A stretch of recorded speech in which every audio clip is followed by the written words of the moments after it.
All right. We are live, ladies and gentlemen. Welcome to another episode of The Break, the Rules live stream. I'm your host, Lev Polyakov, and we are here with Sean Fitzgerald, aka Actual Justice Warrior, and the activist and entrepreneur Glenn E. Martin, who is a big criminal justice reform advocate. And today we are talking about criminal justice reform. We are talking about how to make for actual justice, to borrow Sean's name here for a second. And you guys come from different environments, which is especially why with Break the Rules, the show that brings all these different people together with all these crazy crossovers, it's very important that such a conversation takes place. Before we get started, once again, make sure to smash that subscribe button, smash the like button, click the bell. The bell is very important. And also, levpo.substack.com or levslens.com. I just wrote a new article, Elon Musk, Resistance is Futile. As the Tesla founder preaches capitulation in the face of Russia, Putin reinforces ties with Hamas in the new axis of evil. Be sure to check that out. I'm going to post the link in the chat for all of you. Anyway, we're going to get started with Mr. Martin.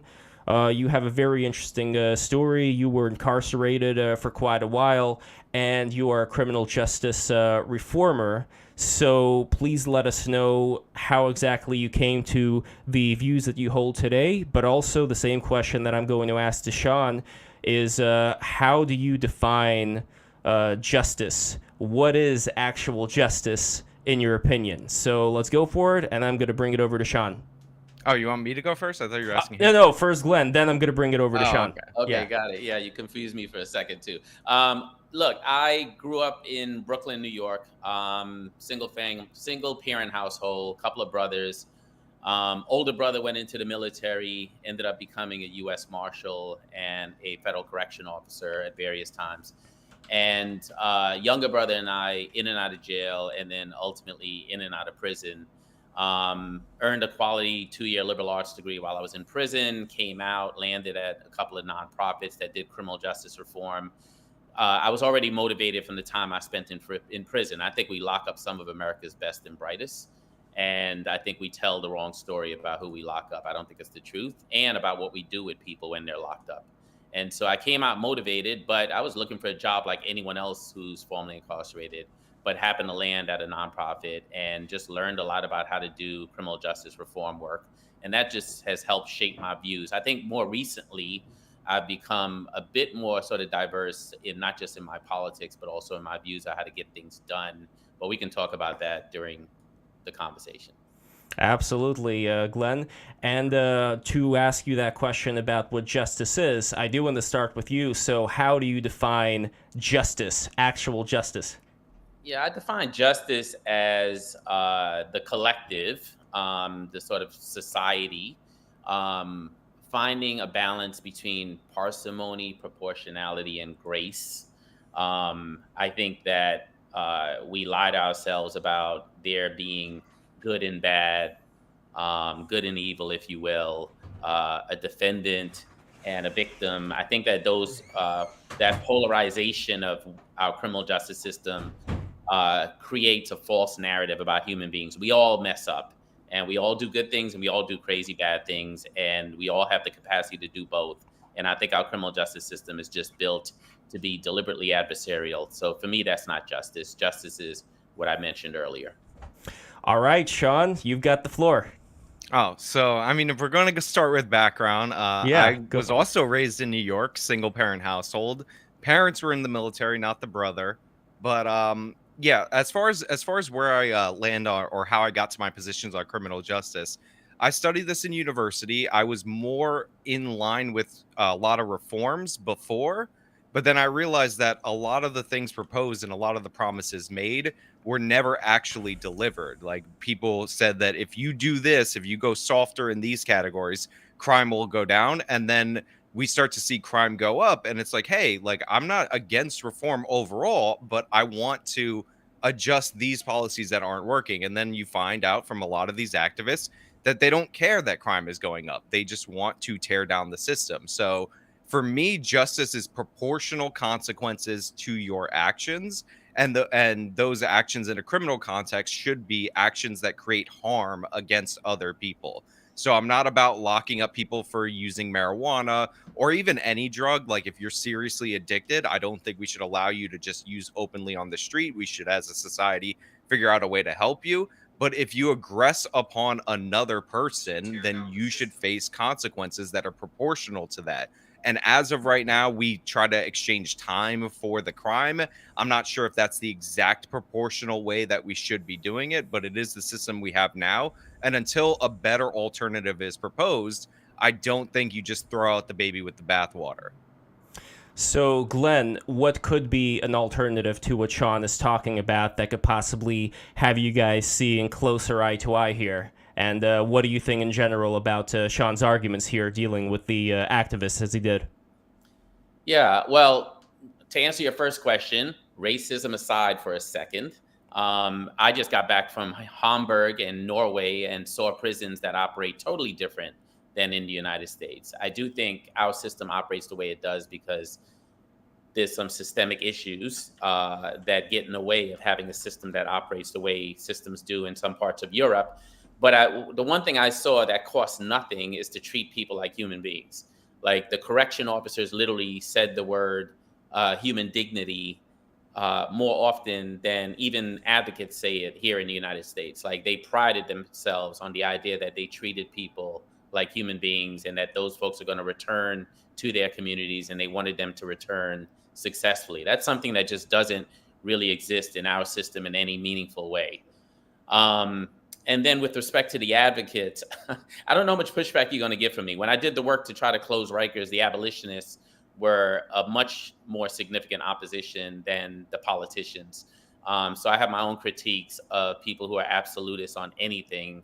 And when I was doing the work to close Rikers, which I would argue is the biggest reduction in jail beds that we've ever seen in the United States, the advocates told me that unless we end up with no beds at all, that I was going to become the target of their vitriol, and ended up becoming so. But I will say this. I do think that if you want to see the system change, you have to have an appetite for the transition, and it can't be overnight. And yes, some things are going to go wrong. People are going to commit crimes. People are going to reoffend. But my experience coming out of prison was that the majority of people, when they come out, they genuinely want to do the right thing. And I just think that, if you scare people enough, they don't care what it costs to lock people up. And it's hard to help people go from the system we have to a system that is more parsimonious, more proportional, has more grace, because people don't have an appetite for the interim. And the interim probably means a lot of people getting hurt as we figure out how to do it differently. Yeah, Sean, the Norway situation and Rikers and wherever else you want to take this conversation. So I don't mind adopting some of the things that like our European counterparts have. I don't think we should the total lack of dignity. In fact, one of the things that I criticize California Governor Gavin Newsom for is that he released a bunch of inmates, but then he closed the prisons. But one of the things that creates huge problems in prisons is just population density. So if he was going to release tens of thousands of inmates, and we can criticize which ones he released or whatever in another context, to me, closing the prisons that they were in so you don't change the population density of the ones that remain, like that's a terrible policy. We've seen time and time again that densely populated prisons with people on top of each other lead to a bunch of negative outcomes. So like I'm fine adopting certain things to make people that are locked up more comfortable, treated more humanely. I mean, there's a ton of sexual assault that goes on in prisons. Like that is just treated like it's a standard normal thing, and it's not. That's something that you should go after. And your separation from your community while you're incarcerated is directly correlated with your recidivism rate. So I'm fine even building more facilities so that they can be closer to more populations so that they could actually stay connected with members of their families. There's a bunch of things we do in United States prisons that are definitely wrong. I'm not about it. And reducing beds per facility, depending on how it's done, I might even be in favor of, because again, densely populated, and you could see them in like California specifically, when you have these people in like the gymnasium and they're all in triple bunks and there's 100 of them in this one room. That's going to lead to a lot of problems. You have mentally ill people in these facilities. You have people who are violent criminals, and then you have people who could go either way with their life once they get out, but they're stacked into this situation where it's like inherently combative. So that's not a reform I would be against. Interesting. I think I think we land on the same page. When I went to Norway, one thing I picked up on is that you literally have people's homes a stone throw away from the prison. Here in the United States, there's a lot of NIMBYism, not in my backyard. So prisons are built out in the middle of nowhere, far away from people's families and their homes and so on. But in Norway, the towns were actually built around the prison. The prison was built first, and then entire towns built around it. And they have something called open prisons where people literally go to the shopping mall from prison with a correction officer. I mean, there's some stuff that happens there that I don't think we'd ever be able to wrap our heads around. But I got to be honest, it normalizes society for people who are exiting prison a lot differently than we do here, where you can do 40 years and get a bus ticket and end up in Midtown Manhattan. Right. Well, I will also add, like, there are huge differences between the United States and Norway.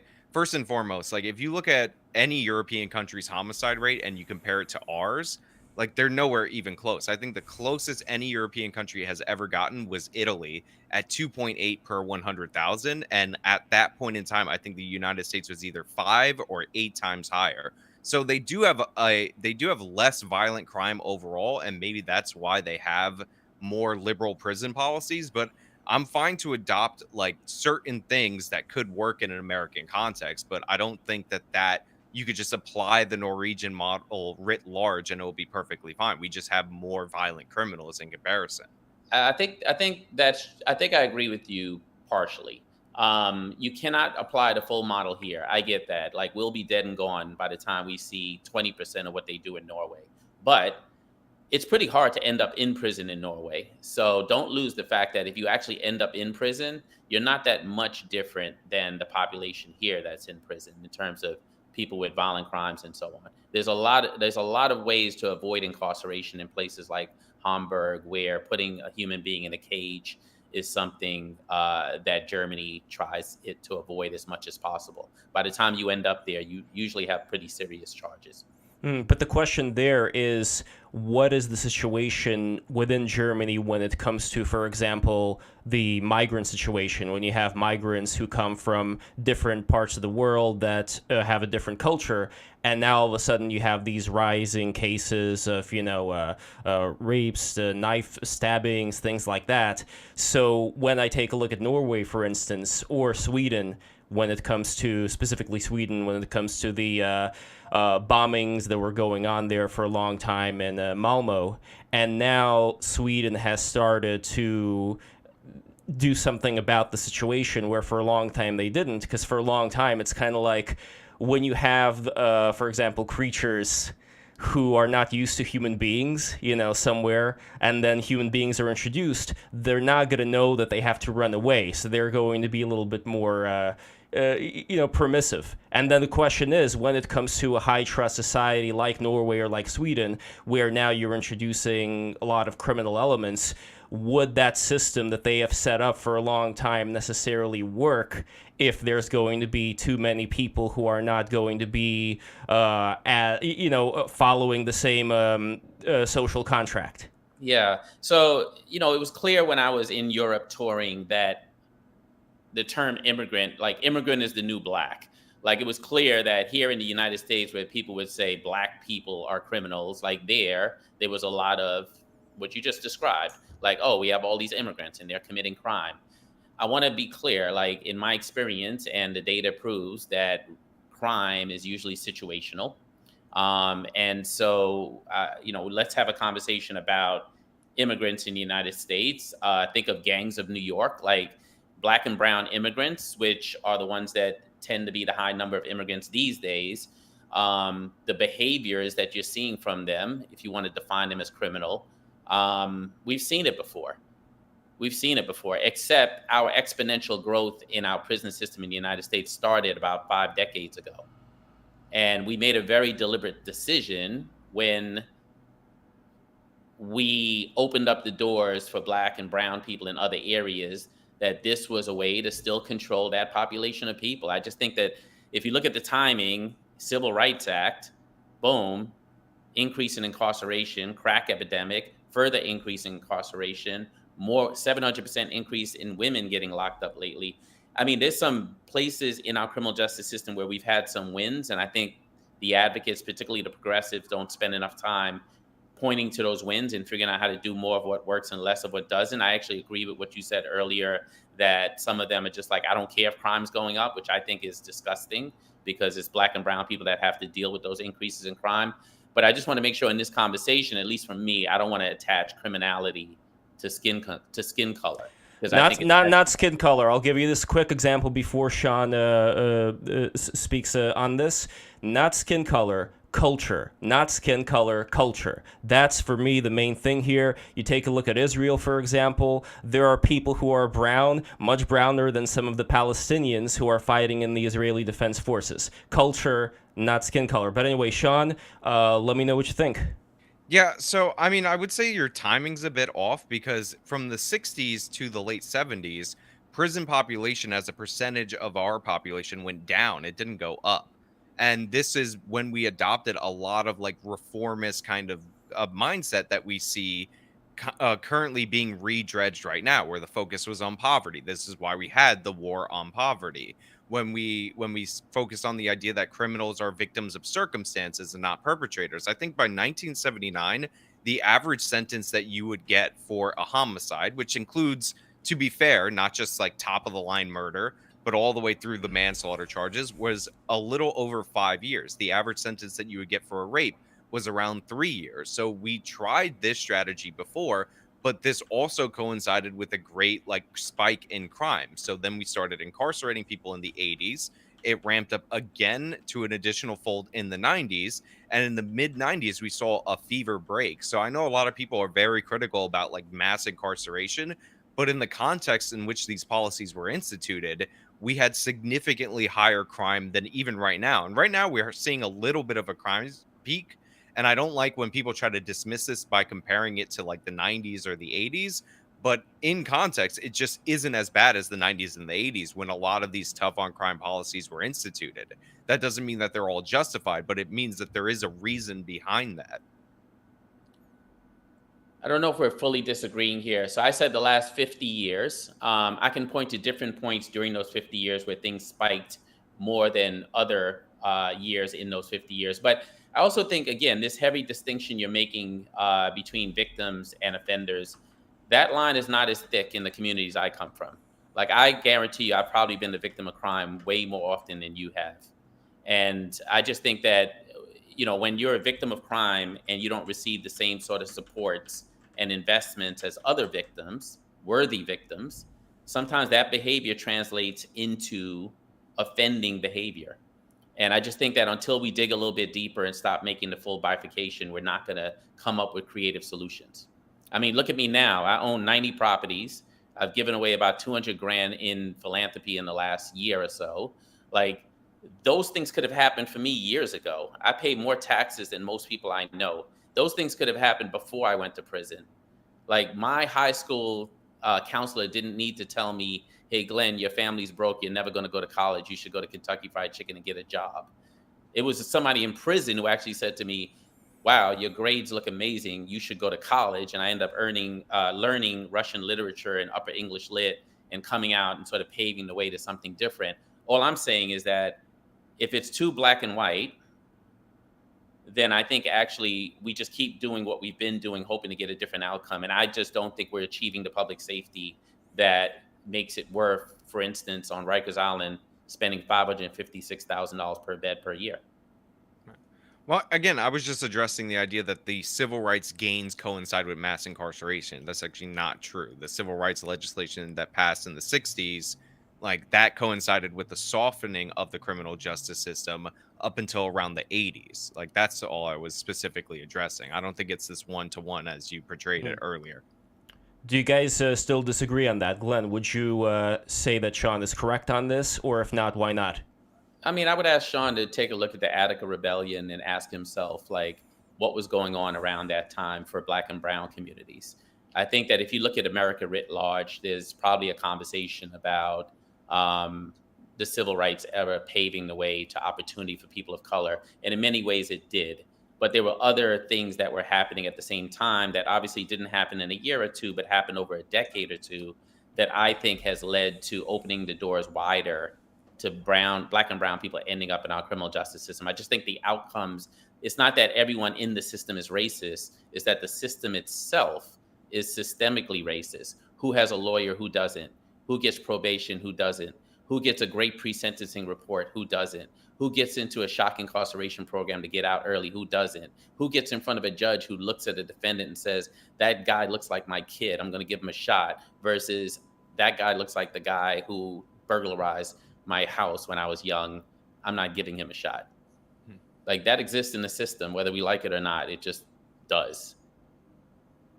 Sean, response. Yeah. I mean, there's not really a response. It's a lot of like I was saying specifically that incarceration went down from the 60s to like 1978, and like you're talking I'm about agreeing with you. implicit bias. I think you're right. The data shows that. I'll give you that. You're right.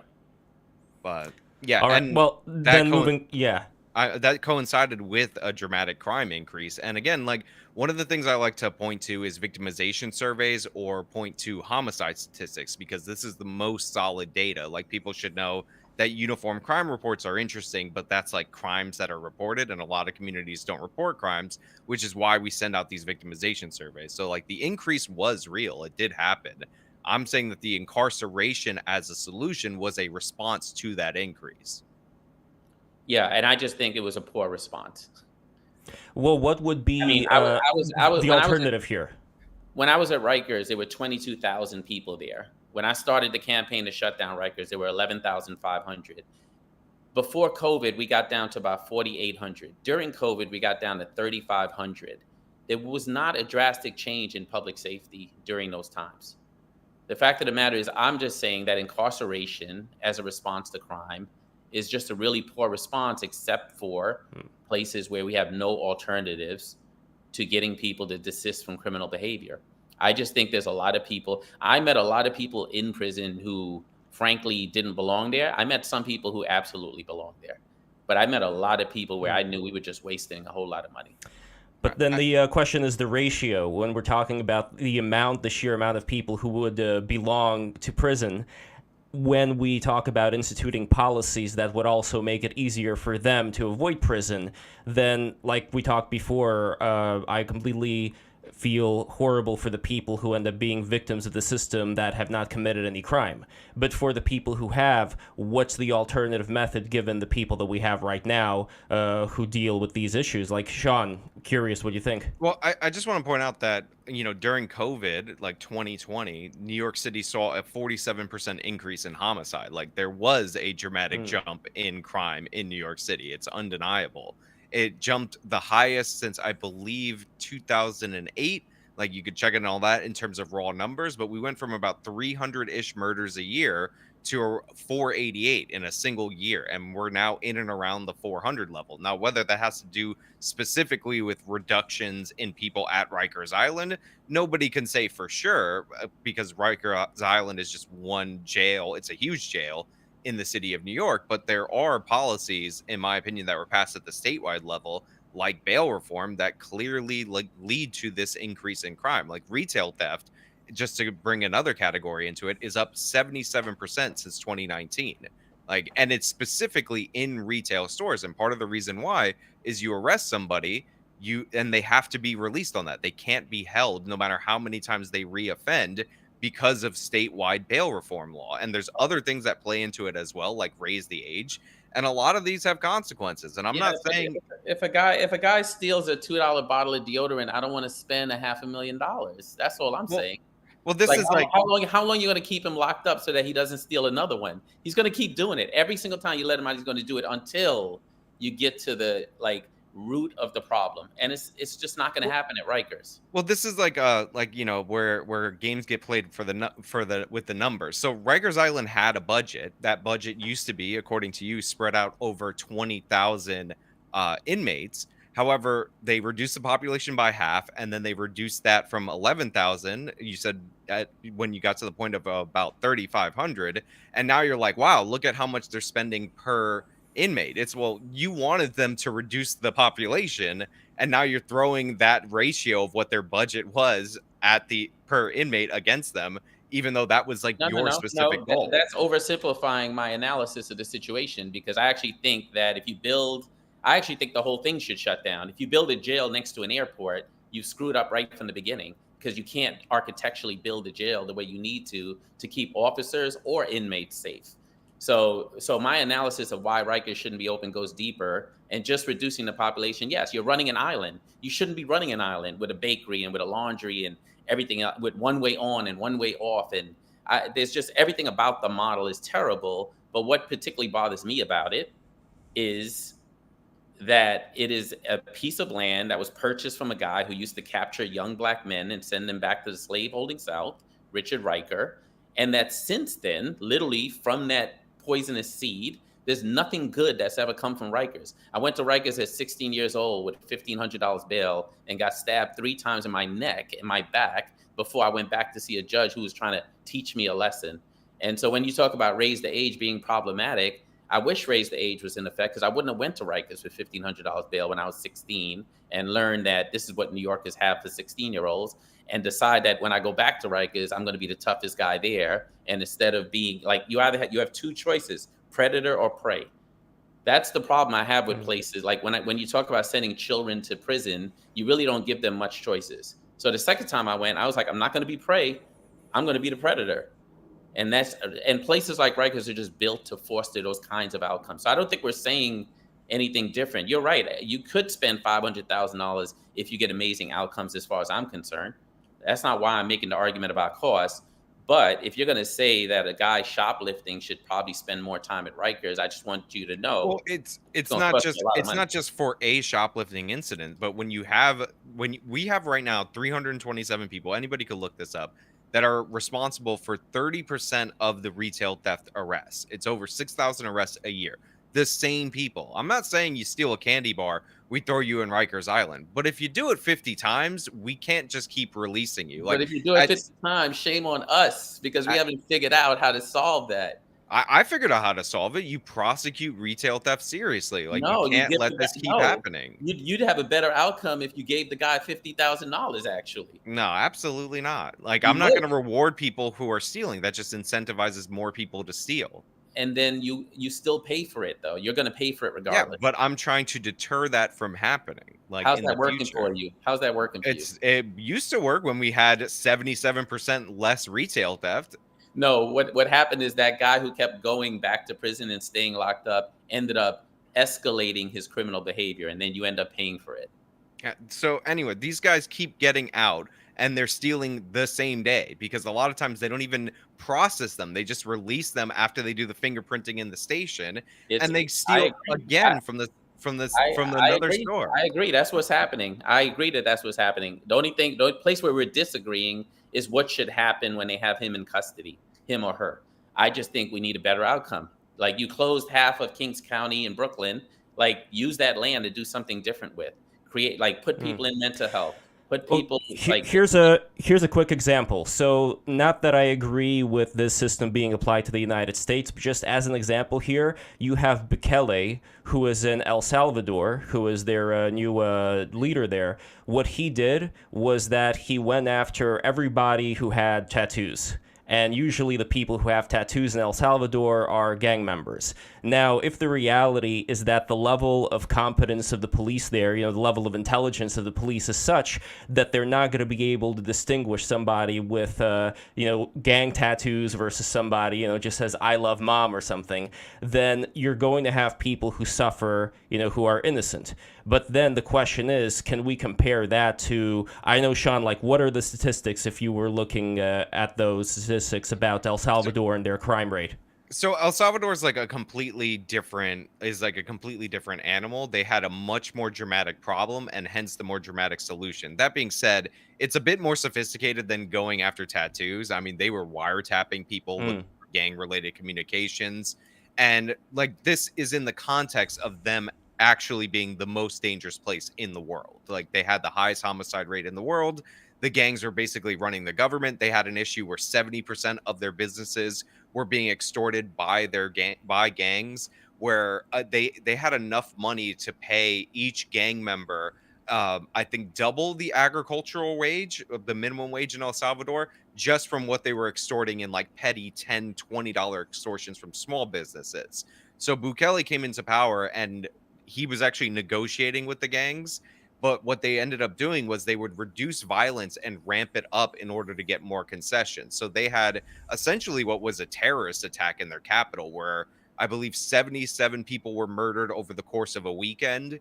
It was the most amount of people, I think, on that Saturday that were killed in a single day since the El Salvadorian Civil War. And these were like regular civilians. They would murder them and then fling their bodies like in the streets in on the Capitol and all that. So this was a response to that specific incident and their long history of basically gangs running their country. So like to say that that's applicable here, it's a bit I don't think that's 100% there. No, it isn't. It's a dramatic example, Yeah, but the but reason why I bring it up is like what happened afterwards with the people there. Yes. Well, some and a lot of the criticism of that, because it is like an authoritarian criminal justice policy, without a doubt. They built a mega prison and all that, but a lot of the criticism of that doesn't like understand how different it was there. Like these people would nobody in the United States could imagine a gang murdering a bunch of people in Washington D.C., dumping the bodies on the White House lawn, and then the president coming out and giving that gang concessions. Like that was the system El Salvador was before. And they have improved dramatically. It's safer. El Salvador is now safer than most American cities. And people want to visit there now. It's shocking how much damage crime can do to an economy over there. So they are looking, and there are a lot of positive indicators from that, but I just don't think it's very applicable to here. No, but the other reason why I bring it up is if there is a gradient that we could take a look at of people not doing anything about the crime that's being caused and then throwing the kitchen sink at it, which is apparently what was going on in El Salvador. In your example, Sean, that heavy use of force did end up solving, maybe for now, but did end up solving that particular problem that El Salvador had. So my question to Glenn would be, if we for a second just ignore any moral arguments here and just say, all right, we want to have a high trust society where the people, especially like the old people and vulnerable people, would be safe. Yes, it's going to result in people, being taken in who don't deserve that. But if that method is applied to New York City, to other big cities in the United States, wouldn't that also work without any morality, just work in the sense of keeping that kind of order? I mean, I would point out, since I was talking about Norway earlier, that Norway experienced its worst terrorist moment at the beginning of reforming their prison system and had to make a hard decision about what to do, and decided to keep going in the direction of reforming the system. And now they have much lower recidivism rates than we do here. So there are moments where you can have drastic things happen that create a chilling effect with respect to how people feel about their safety, and still continue to move in that direction, and just decide that it took us decades to get here. It's going to take us decades to get out, as opposed to crime went up last year. This is not working. That's number one. Number two, I would say that for me, it is not even about whether people end up in the system who don't belong there. I think that there are some people end up in the system that don't belong there. I'm suggesting that people do engage in behavior that violates the law, and some things should happen, but that the thing that we give people right now makes people feel safe, but that ultimately, in the long term, people are no safer than they would have been if you did nothing in some cases. I just think that the opportunities we have available when people get caught engaging in criminal behavior, like if you're a hammer, everything's a nail. And right now, incarceration is where we lean, because if you have a person locked up, arguably they're not committing crime while they're locked up. I'm just saying it doesn't give us the long-term outcomes that we're looking for. And so we should do something different. I don't know if there's a gradient that makes sense, because I don't think we'll ever be safe in the United States. If safety is what we're looking for, we're going to just go back to what we were doing in the 90s, which is a bunch of anecdotally driven criminal justice policies that'll get us right where we landed. Sean? Yeah. And just two more points. So like the strategy in El Salvador, and this was the strategy in the United States, and I actually don't disagree that America has a worse recidivism rate, and all those things about people who go to prison in the United States. And the reason why, in part, is because the goal of prison is not to rehabilitate. It's not even really to punish. Like, there is a punitive element in it. It's just incapacitation. Just remove these people from society so they don't commit crimes in society. It's actually like a very like simple rudimentary solution. And in El Salvador, it works because, first of all, they had an under incarceration problem. Now, technically, they're incarcerating more of their population than us right now. But again, they had an enormous gang problem that's just not comparable to anything that we've seen in Europe. It's really not comparable to things that we've seen in the United States of America. Like, even in the worst parts of the country, maybe specific neighborhoods in specific cities like have this kind of issue. But even then, the gangs aren't running the show to the extent that they were in El Salvador. Also, I do want to point out that people obsess about the tattoo thing, and it's not just the tattoos, but also in El Salvador, regular citizens don't get tattoos because there are tons of stories of tourists from America or whatever visiting there, and they have a tattoo. It's misidentified as the wrong gang tattoo in the wrong gang territory, and they would get killed for that because there are two giant rival gangs in El Salvador, or they were until Bukele decimated them, that, like, mistake this all the time. So ordinary people typically, for the most part, didn't have tattoos in the first place. Very interesting. But before I get As to has been told to me, by the way, by a bunch of El Salvadorians. Like, this is what they were explaining to me because I was first put off by this like tattoo as suspicion thing. Interesting. Well, here's the big difference. Before I get back to Glenn, I wanted to find out one other thing from you, Sean, which is we do have a different system here in the U.S. In the 90s with Giuliani, for instance, there were a lot of people who were locked up for a pretty long time, as Glenn, you can testify to. But the question is, does it necessarily have to be an either-or approach? Where, for example, I'm sure that there are many things that both you and Glenn can agree on when it comes to certain things that could be done in the local neighborhoods in terms of having a good father figure for a lot of the kids who are growing up in those areas, maybe even taking them out of those areas, any kind of thing like that. But at the same time, could that be possible to do without first making sure that we would get back to the crime rates, let's say, in New York City that we had in the 90s? Like, as a base to start with, wouldn't that be a good idea to start with, getting rid of the crime first and then working on the solution?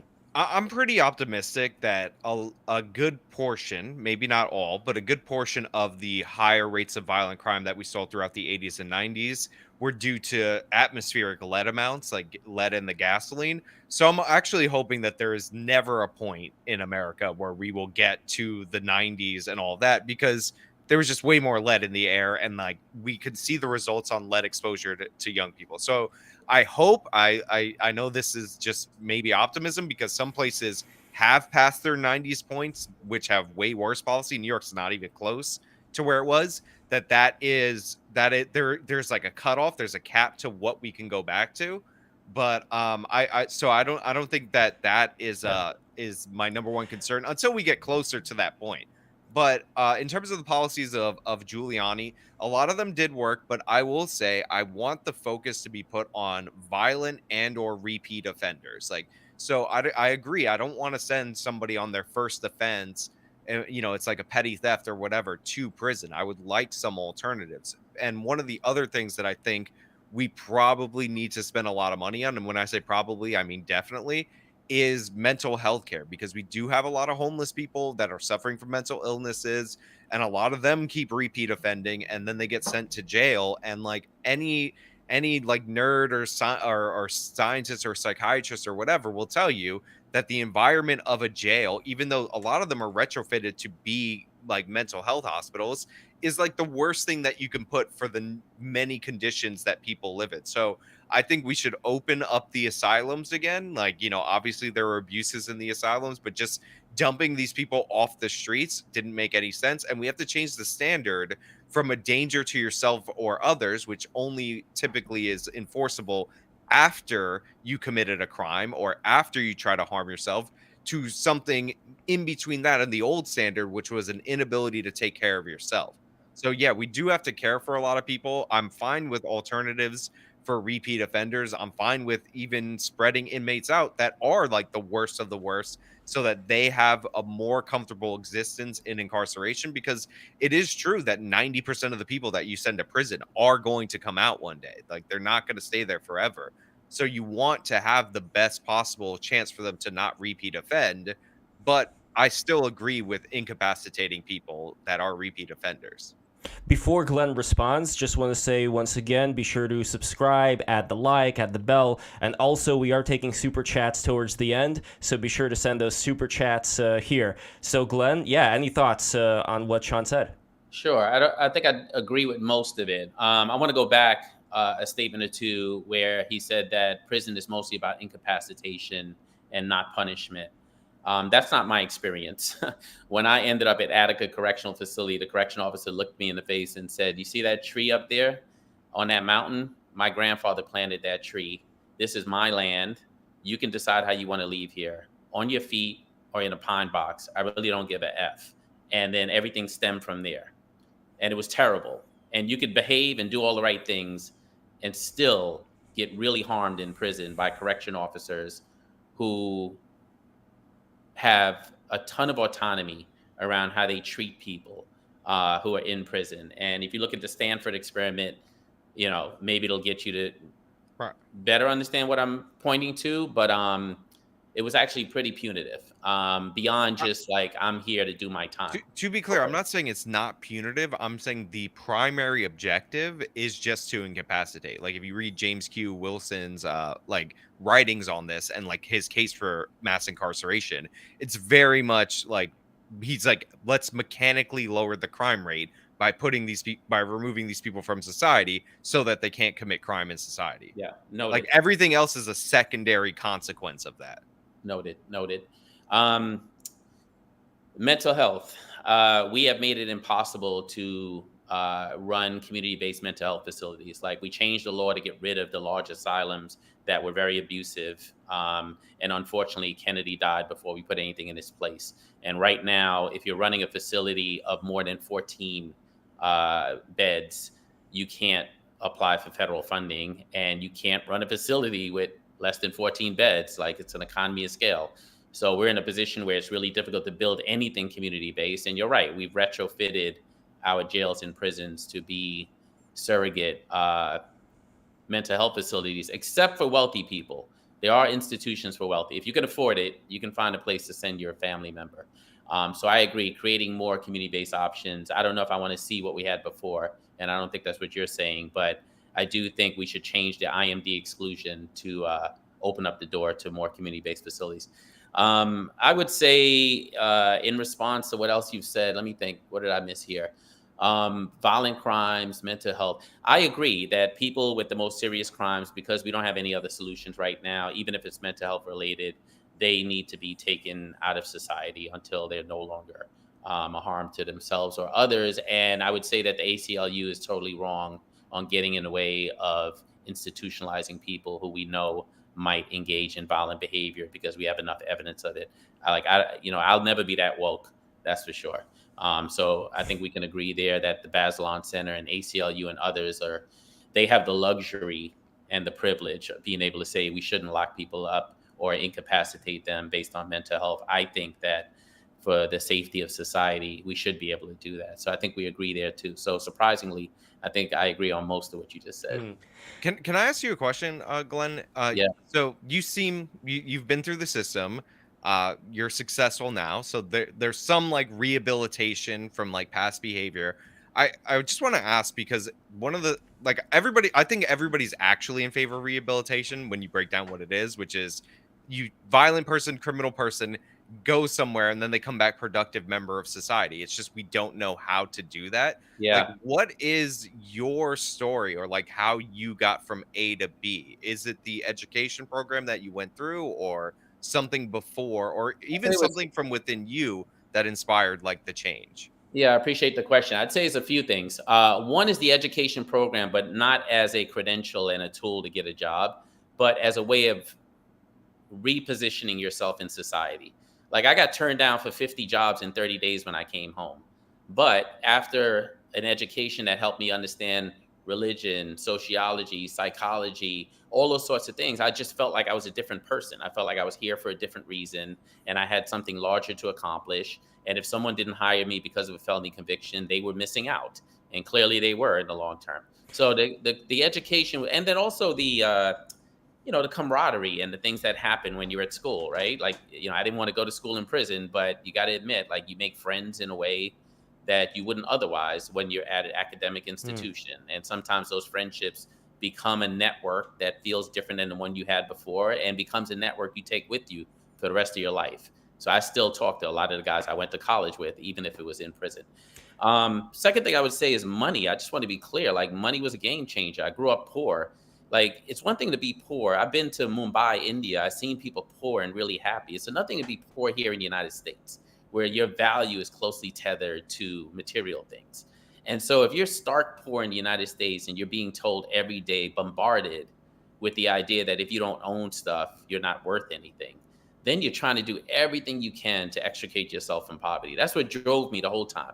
Every time I pulled out a gun on someone, it was about getting out of poverty.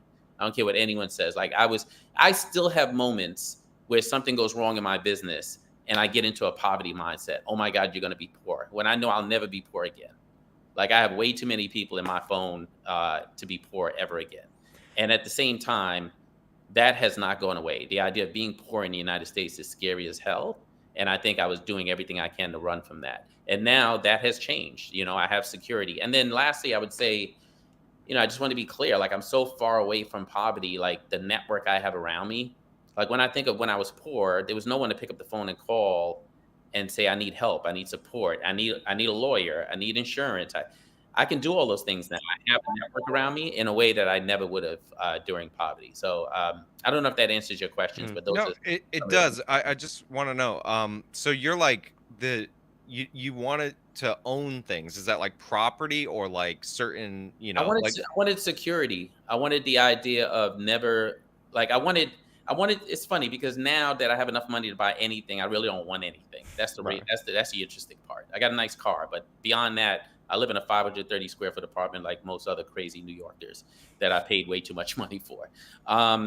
So yeah, but like I said, it's just a mentality of like, if I don't have nice clothes, I'm not worth anything. If I don't have nice shoes, if I don't have a nice car, I was chasing those things until I finally made enough money and realized that those things actually didn't matter. So it's not that it was right that I was chasing money. I just want you to know the mindset Right. that had me I'm running.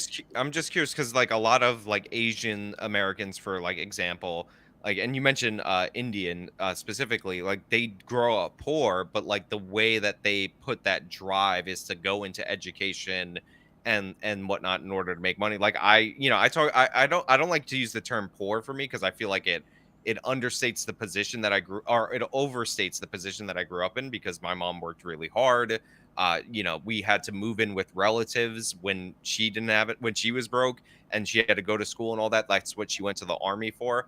But like that anger of like not having things, like that's what motivated me to like become a content creator.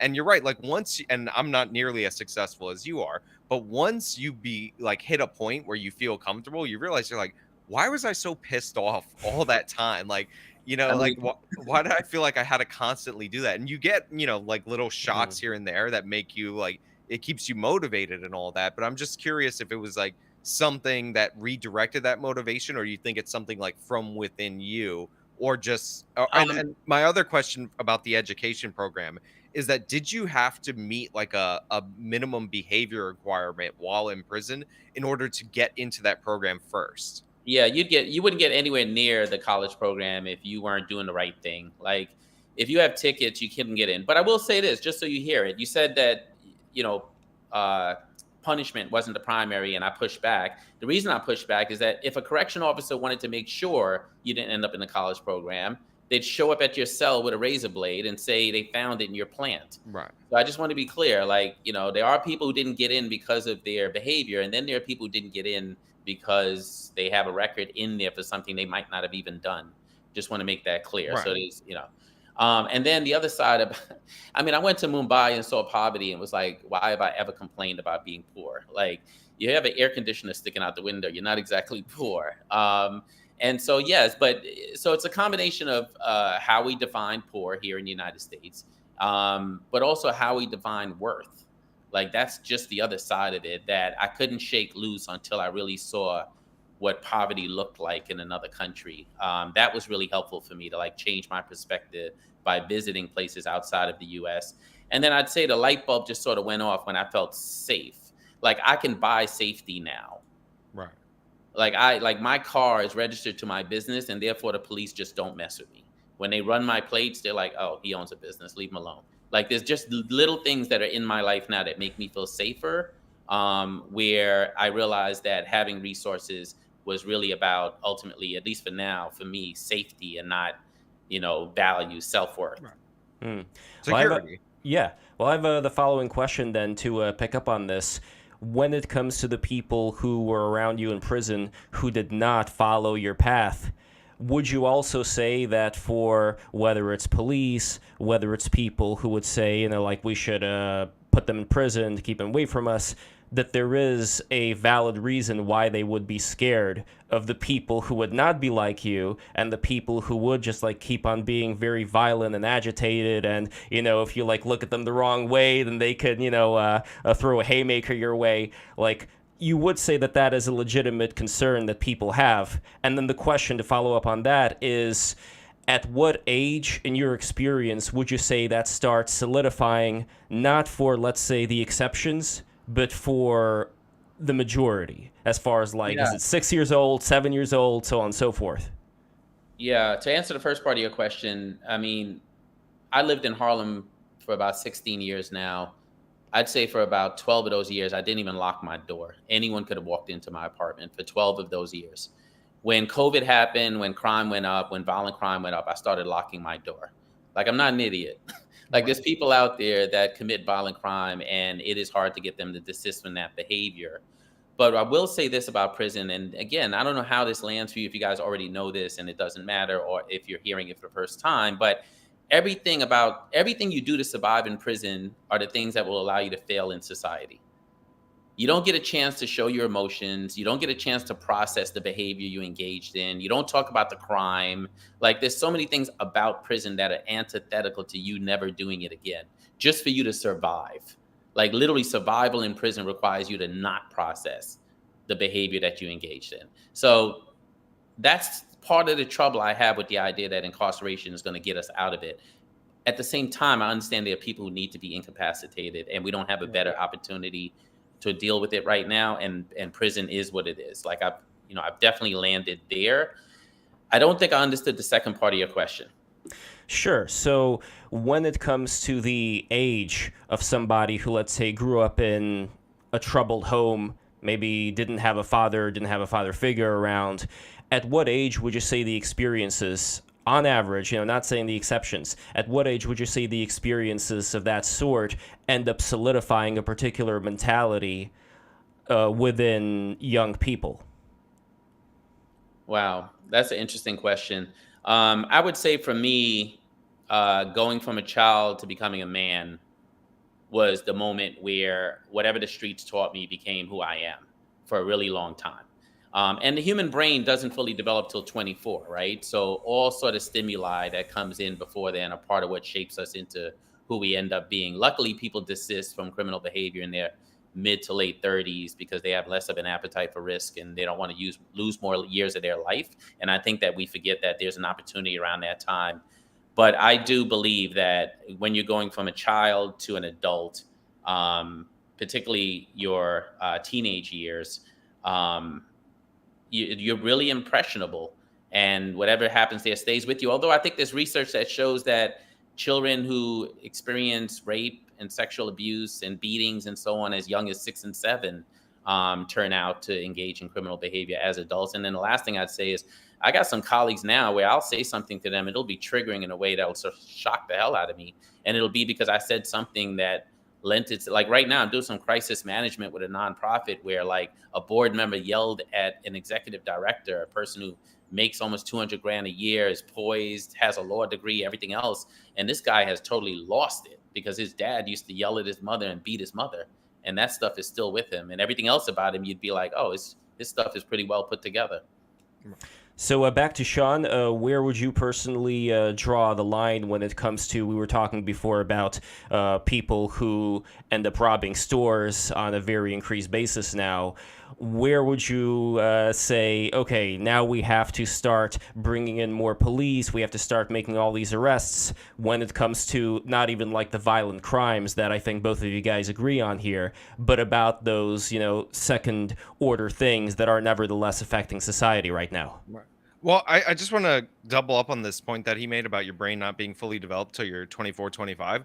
Like your peak offending years, and this is for young men because young men are the ones committing the crimes. Like, let's be clear about that, are something like 14 to 24.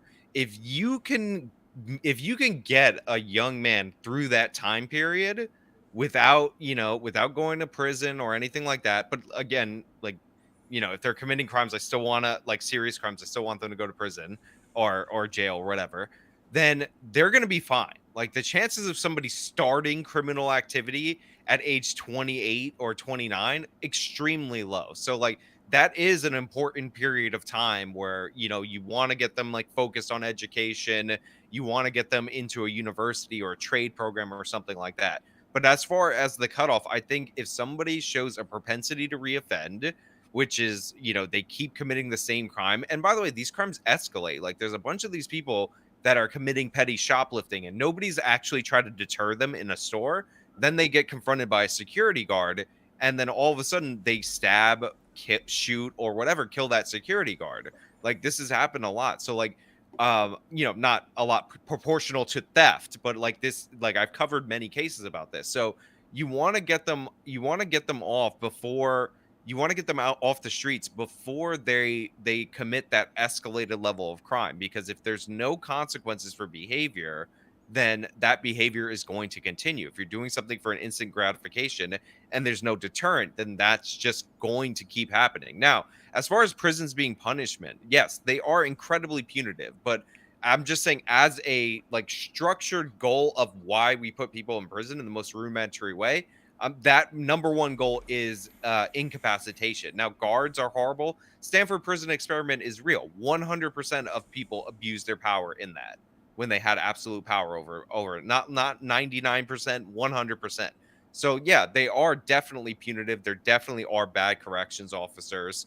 And there's like abusive people in the prisons too. And he is right. Like the way that you survive in prison is the exact opposite of what we want you to do when you get out of prison, which is kind of hard because people don't flip on a switch like that. Like even when we train people to be in our military and they go overseas, we expect them to come back and like come into civilian mode. And guess what? They don't function that way. Like that's not a normal thing to ask. So yeah, like that's definitely real too. But yeah, I don't know. I hate numbers, so I hate like dumb policies that are just like 3 strikes and you're out. Get it? Because it sounds like baseball. But I think like if you're continually reoffending, like I can't stand seeing these people with 100 arrests and they're still being released on bail reform. Like I want the judge to have judgment in these cases. And in New York, for some reason, our judges don't have judgment.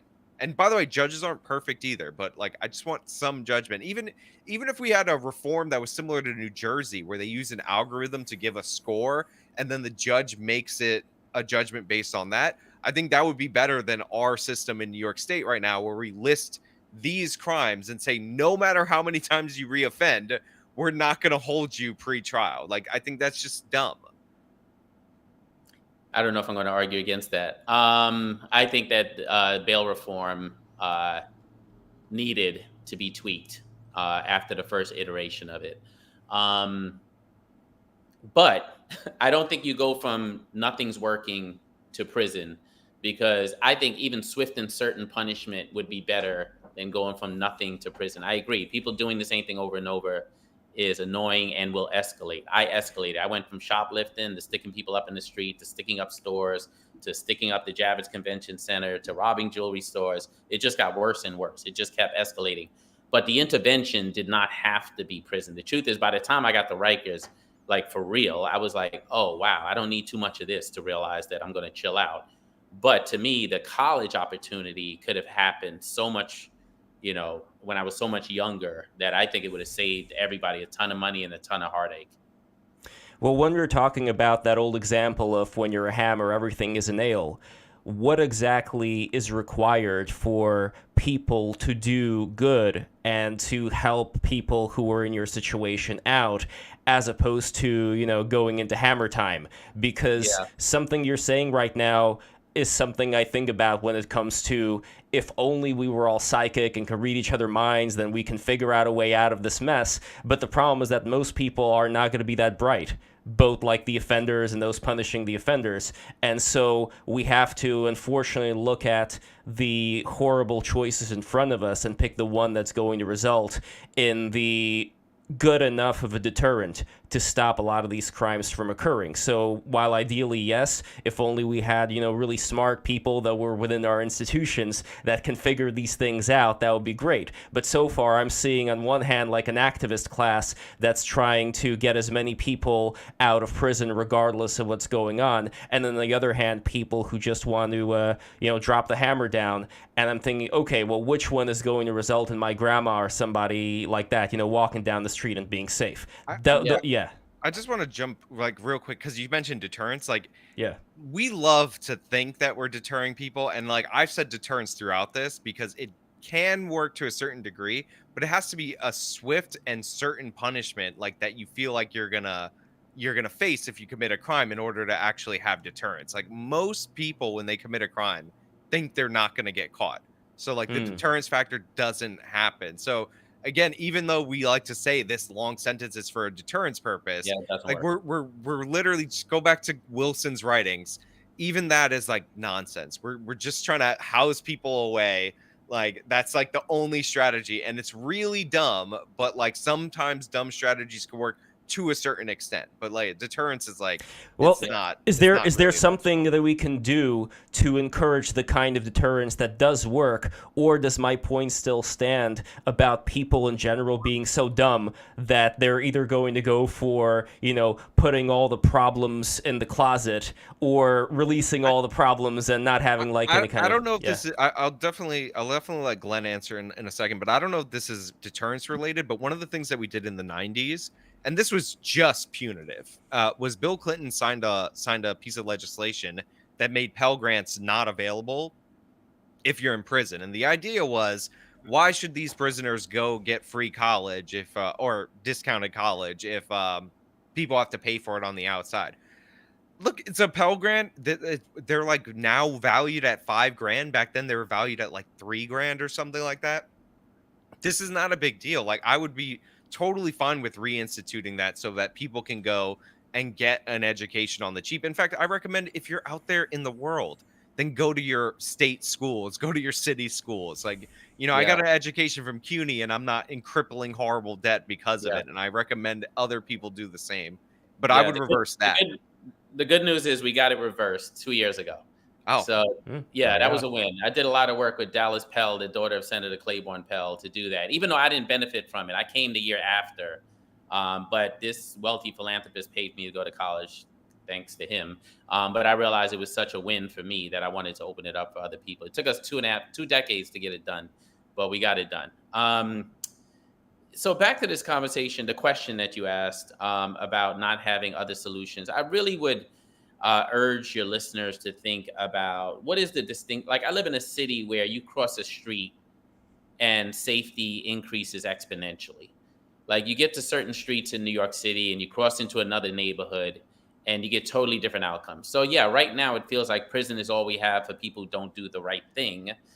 But like, let's ask the other side of the question. Why are there other groups of people in other communities not engaging in this kind of behavior? And they don't have more police officers. They don't have more correction officers. They don't have more probation officers. They have more schools. They have more education, more healthcare, more opportunities, more workforce, more trainings, and so on. I just would like to see us deploy those things, probably much more so than we deploy prisons. In fact, you might have saw for my birthday a couple of days ago, I started a GoFundMe. Happy birthday. Thank you. I appreciate that. I'm 26 for the 27th time. And I'm raising money to literally go in front of one of these nonprofits and give it away to formerly incarcerated people who are exiting those programs. I'm not a huge fan of most nonprofits. I think some of them are a huge waste of money, sometimes worse than government.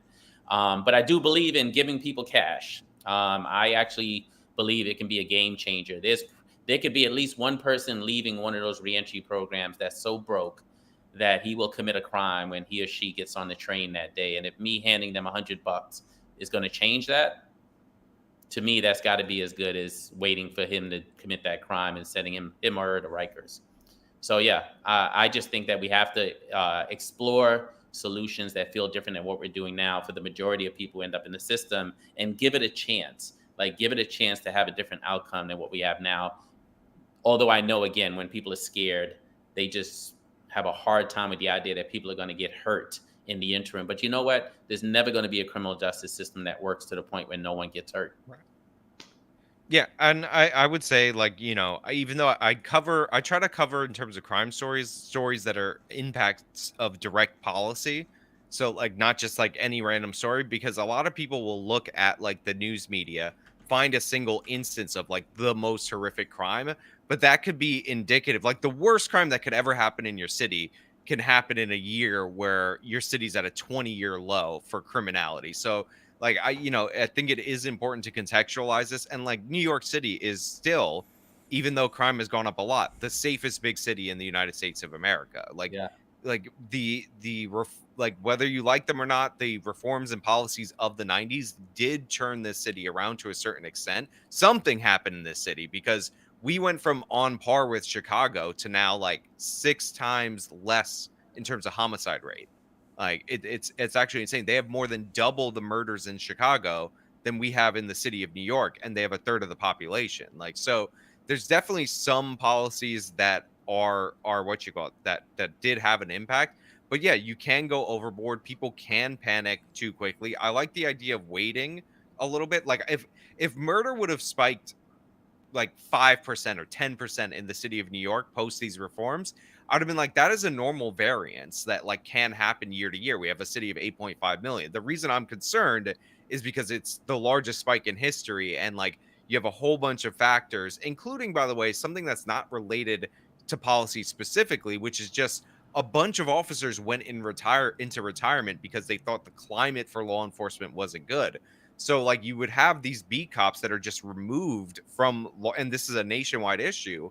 And like, officers are not great they're not going to deter a bunch of crime, but I think the Kansas City experiment shows that if you put them in a certain area, when people see officers, I mean, it's kind of logical, they won't commit crimes in front of those officers. Now, there's a bunch of violent crimes that occur behind closed doors in homes and all of that they have no impact on when they're walking in front of your street. But like, we got to work on getting our police force back up. I actually think that deterrence is more important than locking up people afterwards. Like, people, I don't disagree with that. I think having officers on the street, as long as they're not violating people's civil rights, it's not a bad thing.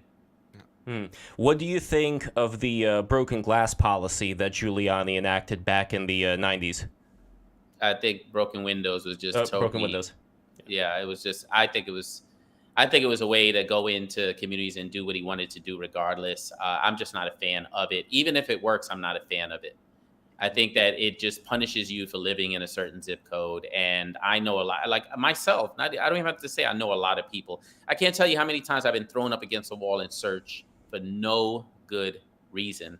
I remember moving to Harlem and getting thrown up against the wall and getting pulled over within 24 hours, only to go on the roof of the condo that I lived in, because I was at a different point in my life, to see the police officers hanging out up there on the lawn chairs and chilling out. And I was like, you're breaking the law more than I am right now. Like, why are you the one searching me? For broken windows, I'm generally in favor of broken windows, because the basic premise of it is that environment impacts behavior, and I do believe in that. Great. However, there are points where you can go overboard, and I think under Bloomberg, even more so than Giuliani, like, there was just an expansion in certain programs that are not actually broken windows, but they're related, like stop and frisk, Right. that just piss people off. So like, the idea of broken windows, the reason it's called that is like, if a window's smashed out in an area and nobody fixes it, eventually people are going to throw rocks through those other windows, right? Now, a lot of people don't believe that, because they think I'm not the kind of guy who's going to smash a window. Listen, when I was a kid, I totally would have done that.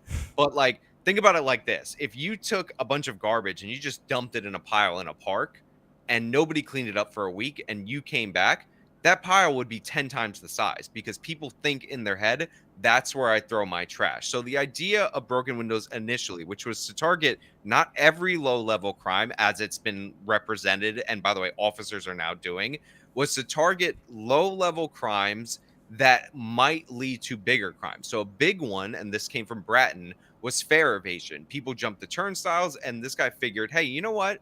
Maybe the people doing robberies in the cities aren't paying in Manhattan aren't paying for the subway. So let's actually enforce this little crime, run people for warrants, and then see what happens. And it turns out when that was instituted, when Bratton was the head of the MTA police, 1 out of every 7 people they stopped for fare evasion had a felony warrant attached to them. Mhm. And this was initially, and this also led to the downstream effect of reducing thefts in the train. So it was like a specific crime that had a downstream effect that you should be targeting. As for stop and frisk, when it was stop, question, and frisk, and they were stopping way less people, the whole point of that was not even to recover guns. It was just to deter people from carrying illegal guns. I think that's a good policy. That being said, when you stop 800,000 people or whatever crazy number Bloomberg stopped, you're obviously not even remotely using reasonable suspicion. Like, you're just ramping up the numbers. And it turns out you don't need to do that. Like, Giuliani's maximum, and this probably was a high number, was 90,000 people.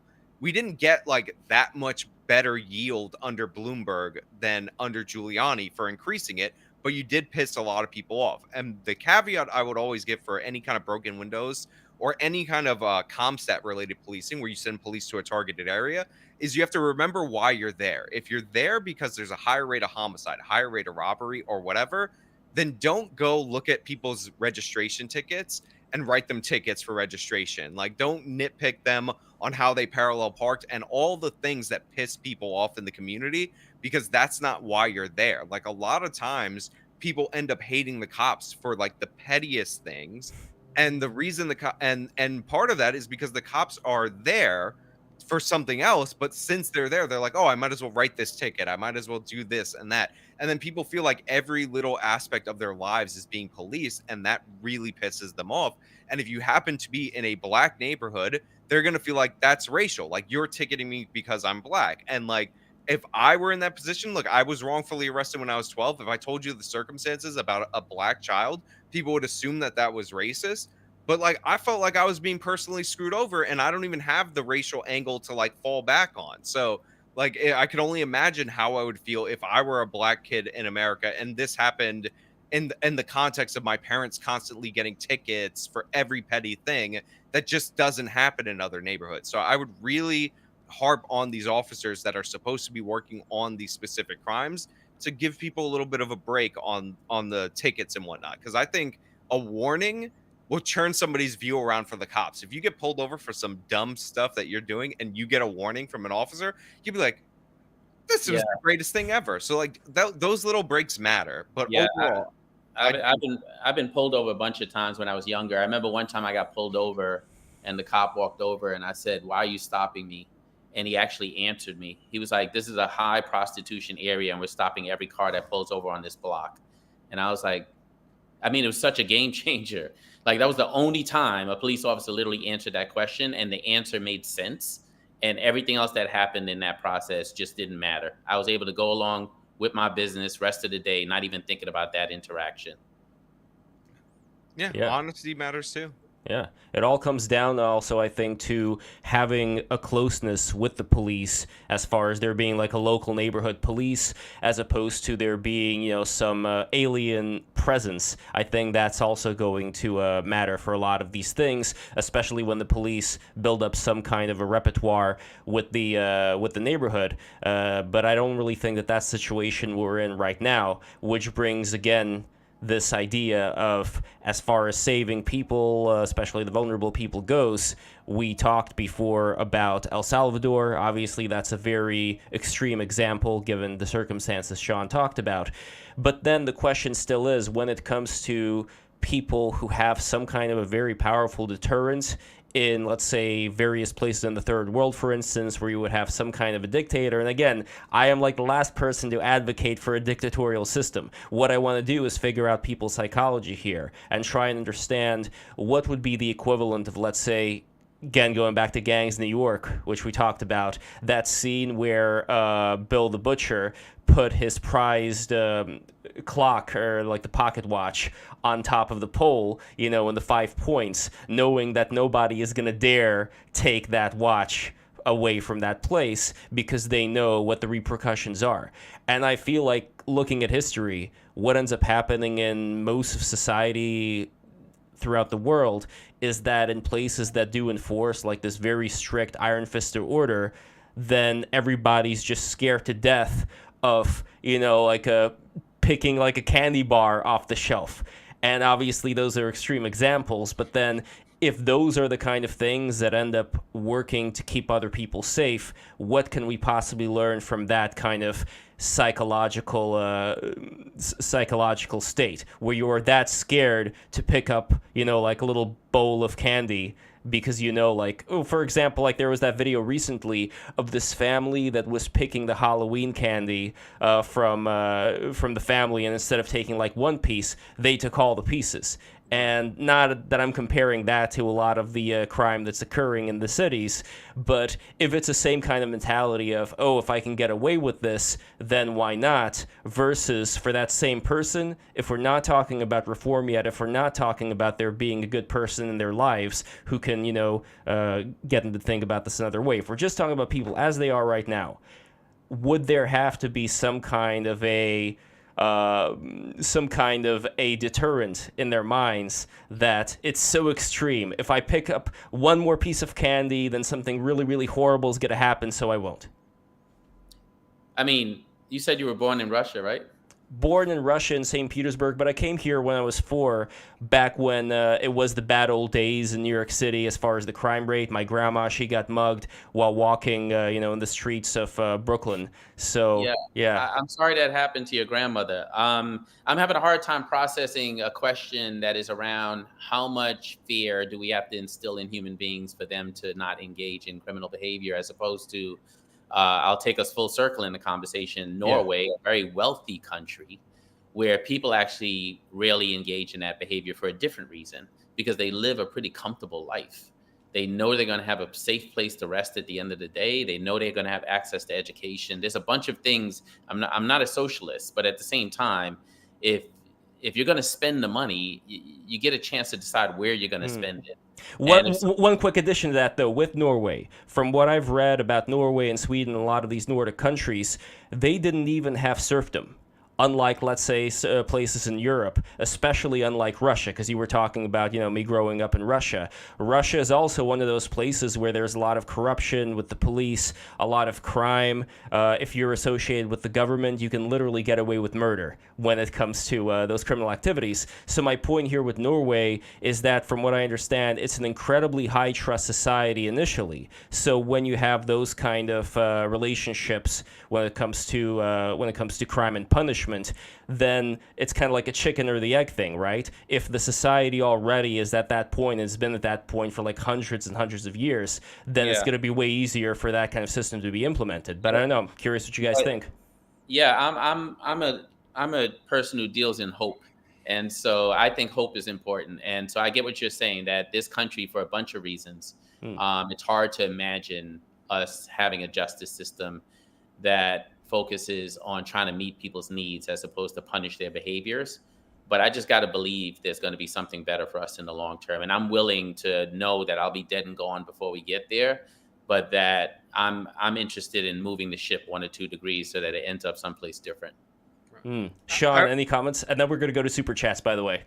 I would say that there's a few categories of societies that we could probably think of. So Norway would be like the high trust society, right? Like, and in high trust society, you don't need strong deterrence and all that, because like the thing that stops people from offending in terms of crime, there's like 3 things. There's fear of consequences.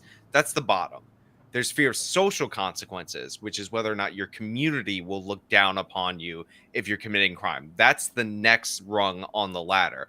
But the thing that will prevent you from committing crime the most is if you believe that it's morally wrong to do so, right? So if you have that belief in the society and the system or whatever, that trust, that's going to be the strongest deterrent for you. So they got that in spades in Norway. Now, as for what you're talking about, where can you get to the point where through fear you can achieve a similar result. It's like you can, but do you want to? So like Singapore, there's a story that I saw where it's like an American tourist is shocked that there's a $15,000 bike that is left on the street not locked, and like nobody's afraid of it being taken. It's like, yeah, well, Singapore's a police state. Like you take that at your own risk. Like they don't allow you to chew gum in Singapore.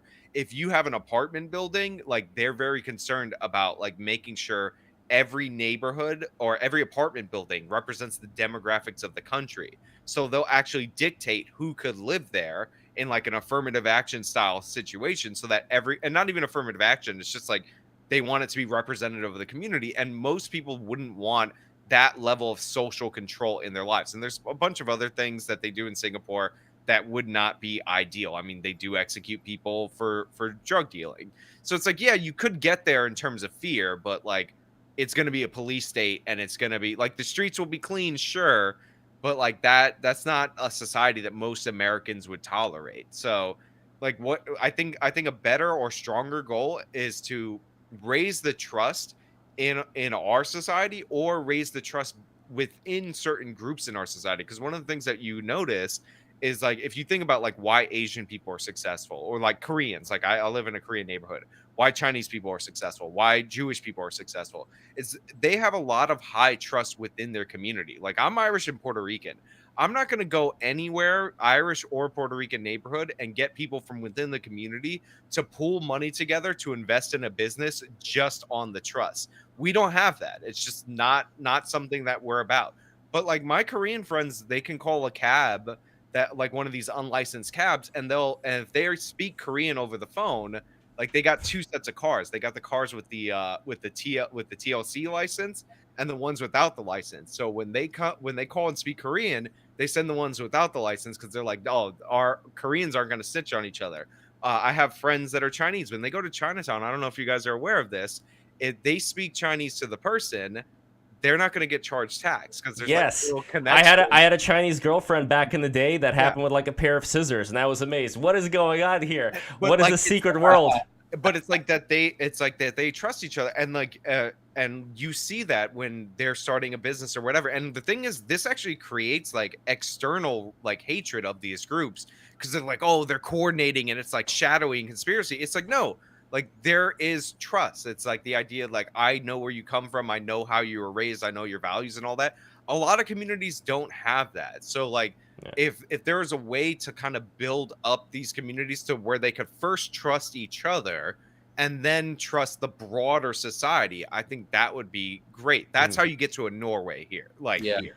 Before So, super Sean, chats, Glenn, final comments before super chats. Sean, in the middle of that was really interesting conversation just now, but in the middle of that anecdote, you literally talked about someone breaking the law over and over, and you didn't say two times actually. Okay, 2 times. The unlicensed cab and the other one, yeah. You don't want to lock them up, do you? No. Well, I actually think cab licensing is bad, and I don't like taxes. But that being said, listen, if they get audited, that's not my business.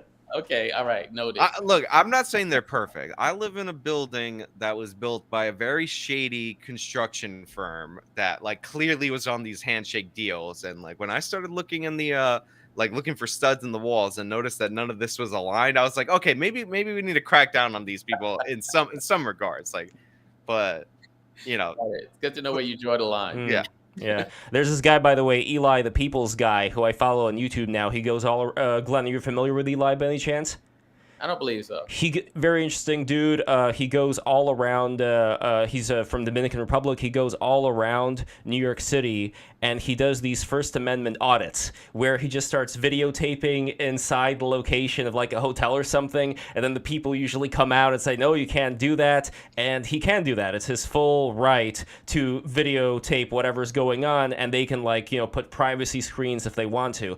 But the reason why I mentioned that is there was a story where he was in Yonkers, and there was this plumbing company that was doing some things, and they started getting into his face, and he started to figure out hey, they're probably doing something illegal right now. They're not supposed to be doing this. And I looked that company up, and they're like from what's that country that had the war? Milosevic. I'm trying to remember the name right now. Used to be Yugoslavia, but then Kosovo. So they're from Kosovo originally. And that kind of like makes me think what Sean was talking about. Like you would have certain enclaves that would do things on the DL because they trust each other. But the founding fathers, from what I'm understanding, their whole idea with America is we don't want factionalism. We want people to be able to get to the level where they're able to trust each other as fellow Americans. And that's kind of like the ideal that I think, regardless of any of these like little things with taxation and stuff, that's something that we should at least try to make an honest effort to get to. But yeah, Glenn, any final comments, and then we're going to super chats. I think the founding fathers didn't realize what the internet would do to that vision. I think we're more tribal than we've ever been. I think you can have broader trust in a society if you have like I'll use Puerto Rican half of my family. If you have trust within like your ethnic group, like it kind of sprouts out, if that makes sense. I think there has to be some shared identity. Like Black folks, unfortunately, because of what we've been through in this country, don't feel connected to each other in a way that I think would engender the kind of trust we're talking about. It's unfortunate, and maybe we'll get there, but that's a big part of why the trust is broken in our community. Well, we have a couple of super chats about that. It can work with Black people. We see this with Africans. Like, if you're from like the Caribbean and all that, they can develop that trust, and it leads to success in the United States of America. So it is, I think, crucial. But it's hard to manufacture it if you don't trust people that you're like associated and live in your neighborhood. Like it's hard to say trust them. Yep.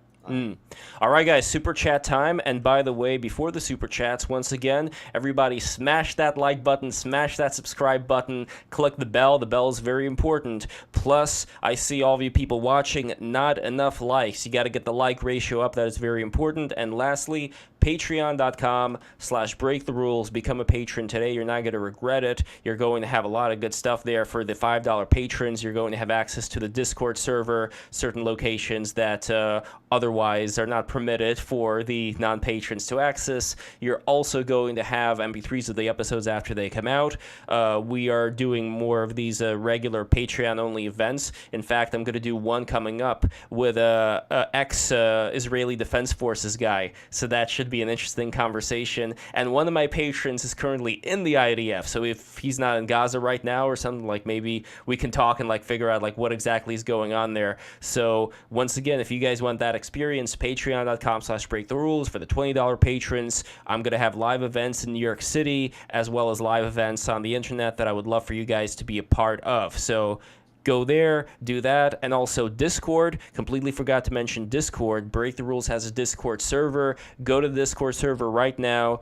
You are going to meet a lot of like-minded people who enjoy these kind of conversations, and who enjoy the conversations of having people like Sean and Glenn, who are from completely different circles, being able to engage, sometimes agree, sometimes disagree, but the fact that we are able to engage right now as we are is magical, and I really appreciate you guys being here for that. And also, lastly, I keep saying lastly, but this truly lastly, levslens.com. This is my Substack. Join my Substack right now. Go to this article, read it. It's a really good article. Elon Musk, resistance is futile. As the Tesla founder preaches capitulation in the face of Russia, Putin reinforces ties with Hamas in the new axis of evil. All right, so you know what to do. Anyway, super chat time. We got a New Way Forward, who is a BTR patron, great guy, $9.99. Glad I was able to catch the discussion. Very much appreciate your perspectives on this. Thank you, Glenn and Sean. Thank you, New Way Forward. And Ryan Acorn. I wonder if he's like half man, half squirrel. Ryan Acorn, $5 for both. To what extent do you believe society is conditioned to suspect POCs, and to what extent are POCs conditioned to suspect society? Whoever wants to go. I mean, I think I've been pushing that agenda since the beginning of the conversation, that there is just an aspect here of how this system oppresses people of color and how it's built in a way that's systemically oppressive, that I think has been hugely left out of much of the conversation, and is often left out of the conversation because it's a very uncomfortable conversation for people to have. The truth is our criminal justice system is not applied equally. I wish it was. And that's part of what drives me also towards a system that I think can be much more equitable. Sean. I do think there is conditioning. It's not just people of color, but there is conditioning from within certain groups to be distrustful of law enforcement. Like I know you just said you're from Russia. Like do you not have that anti-cop thing in Russian communities, or they're You do super no, shady? well, you do to a certain extent, but then again, the way that I was raised and the people who I know were raised were, very much like, if a cop tells you to do something, you got to Right. do it, and all that kind of stuff. Like, I think that that is also important to keep in mind that if you are on the hands of a cop who's doing something wrong, what I am thankful for is that not perfect, but relative to other places in the world, most places in the world, I'd say, where there's a lot of corruption going on, that America is still a nation of lawyers. And that's something that I appreciate, where it's definitely not close to being perfect. And I understand what Glenn was talking about, that there are certain communities that, are not able to navigate those waters as well. And it's an unfortunate state of events, but I can only compare things to other things. I can't compare something to an ideal that Right. either doesn't exist or that exists with like a high trust society that's been operating that way for like hundreds and hundreds of years. And that's kind of like the difficulty going back to this whole discussion where how exactly would we keep people safe while at the same time reforming? I personally think that the way that we should do it, curious what you guys think, unless we get one more super chat Well, here. Yeah. I want to answer the second half of that question Oh, before. answer, please. Go for it, So Sean. the Yeah. second half is, are we conditioned to suspect people of color? Yes and no. I don't think it's to the extent that Glenn is talking Hmm. about. I'll give an example of like what clearly is like societal conditioning in a second. But I do think the behavior is different. Like if you look at the homicide rates, like this is like undeniable. They are higher in black communities. They're higher in Hispanic communities. They were higher in Italian communities before. Like so part of that is a reaction to the data that we see, or reaction to like the perception, which is rooted in reality. That being said, there's a great video that I'll watch, that I recommend you watch. It's from What Would You Do, where they have a attractive blonde girl try to steal a bike, and they have a white maybe 18-year-old try to steal a bike, and then they have a black kid at age 16 try to steal a bike. There's definitely some perception there that the black kid is more criminal. Like it is a fact. Like go watch the video, it is clear. And I like the What Would You Do kind of experiments, because they show these things to us, even though they're not the same people seeing the person going for the bike or whatever. But the blonde girl quite literally asks people to help her cut the chain, and the black kid approaching the bike is getting shouted at, to give you an idea of the disparity. So like that definitely does exist, and like to a certain degree, but there is impact that is based on behavior that people either are aware of or they've observed. So it's not all unjustified, if that makes sense. So, okay, before my solution, Glenn, any response to that? That if you have higher rates of black people committing crimes, and that is what the data tells you. It's just, I mean, the problem I have with that argument is not what the data says, it's what the response to the data is.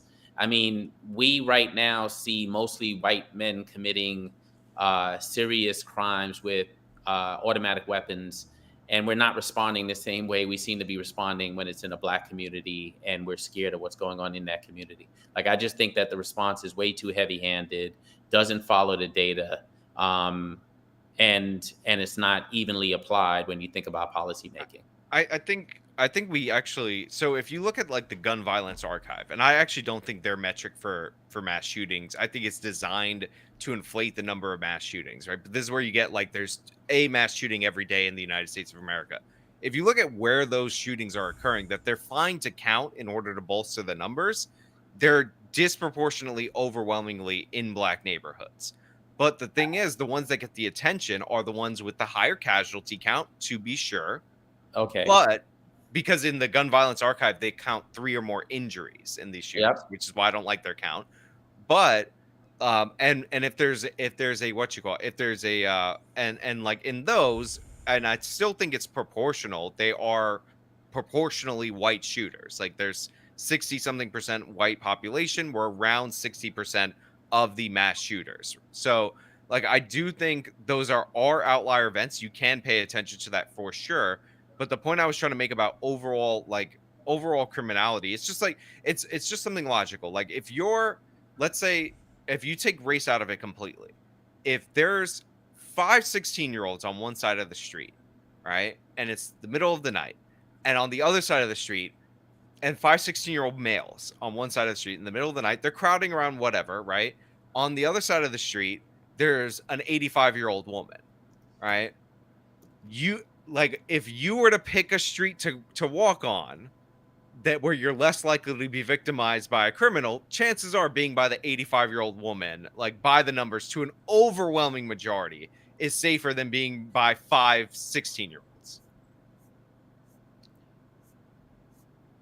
Like, I hear you. I you just would think agree, that right? I think that you're taking a complex situation and simplifying it in a way that obviously would get you the response you're looking for. I just think that the issues are just so much more complex. No, I'm not saying that they aren't more complicated. Like I said, there are definite instances where the reason I recommend people watch that "What Would You Do" experiment is because maybe people in my audience would not believe this, but there definitely is a judgment that people make, and a lot of it's on a subconscious level that is clear and obvious. But I'm saying not all of that judgment is unjustified just because of racism, just because. Like, there is higher rates of criminality among Black communities. There's higher rates among Hispanic communities. And by the way, if you're Asian and you're walking around a white neighborhood, there's higher rates of criminality in that white neighborhood than the neighborhood that you probably live in. Like, if you assuming people are living But you agree that neighborhoods are still segregated by race, and white people tend to kill white people, Black people tend Oh, to of kill course. Black people. Of course. Like, that's not even something to agree to. It's like, if you look at the homicide rates, they are what they are. Like, or the rate of perpetrator to victim. It's people are more likely to kill people that they know. They're more likely to live amongst their own ethnic group. Like, overall, Right. obviously, there's some more diverse neighborhoods. Everybody understands that. And yeah, so it's like 84% of white people who are murdered by white people. It's, I think, 88 to 91% of Black people who are murdered by Black people. Asians, they might be too small of a sample size for us to know, but it should be similar. Hispanics, same deal. Although Hispanics might be mixed because we get categorized weird. Like, Right. Yeah. sometimes they're listed as white, sometimes they're listed as Hispanic, or, depending on how they're categorized in the police, because it's an ethnic group, not a racial category. But it should be the same. Well, can we decide on this, by the way, just like both of you guys, that regardless of, let's say, Glenn, you're completely right in saying that these are complicated issues, 100%. But like we were saying before, or at least I was making this point, that unfortunately the way our society is wired is that people are going to go for the blunt instrument when it comes to solving any kind of problem in the world. The only thing we can do is try to work around these issues of people not really thinking that wisely in advance, while understanding that, yeah, in our reality, people are going to choose the blunt approach to solve this. So when it comes to talking about crime and, racial characteristics, things of that nature, it is going to be a blunt answer a lot of these times as far as how society addresses it. But then what is the trade-off to doing the reverse? What would be the trade-off to saying we're going to completely ignore any of these issues when it comes to how many police are stationed in one neighborhood versus another one? Would that be a good trade-off or a bad trade-off when it comes to minimizing the amount of innocent people that end up getting hurt? Yeah, I am not willing to sacrifice liberty in pursuit of security. Like, I'm just not that sort of person. So the idea of people having their civil rights violated so some other group of people can feel safer. I've heard you try to make the argument a few times in this conversation, and you've done a great job. I'm just not going to, I don't buy into it. I buy into a society that sounds like the ideal that I grew up hearing, a country where we can have equity and we can have safety and we can treat people in ways that protect their civil rights. I actually think we can get there. And if people don't hold on to that, we end up with the kind of dictatorship and authoritarian government where fear is the way of controlling people. And that's just not something I aspire to, or something I want for people who I care about. Well, I would say to this blunt instrument question, like, you got to try to be as precise as possible. So like if you're in a black neighborhood as a police officer to deal with crime, like you have to understand that the people you're trying to prevent from being victimized or help after they're victimized are more likely than not going to be black residents in that same neighborhood. So he gave an example early on of being pulled over because he was near a place where there's like a prostitution thing, right? And Yeah. they said you're in a prostitution hotspot, that's why we're pulling you over, right? Like that's really annoying if that, like, let's say, you know, it's they're doing surveillance for like a drug thing or whatever, right? And people who drive up to this area, they're going to get stopped when they leave that area. I've seen this on Cops a million times. Like you're like, oh, that's a smart tactic or whatever, but the problem is, like, in the 100 apartments in that building that aren't selling crack or whatever, those are people who live there and you're stopping them too. So like you have to keep in mind that you're inconveniencing and harassing the people that live there, when in reality your hit rate for people who don't live there because they would be driving to this building for this reason is going to be higher. So like you have to be precise if you're an officer, and this is like Yeah. with any crime. Like the people who are getting robbed in the black neighborhood are black people. The people who are getting robbed in the Hispanic neighborhood are Hispanic people. The people getting robbed in the white neighborhood are white people. But also, those are the people doing it in each respective neighborhood. So you have to, like, if you're there, you have to be precise, because you're talking about a small percentage of the population that are committing the crimes at any given time, and then an even smaller percentage of that criminal population that are committing a disproportionate amount of the crime. And those are the people that you're trying to get off the streets. And those are the people, by the way, that are also committing a lot of the violent crimes that victimize other people, that get them into a bad mindset, that lead to more downstream negative effects.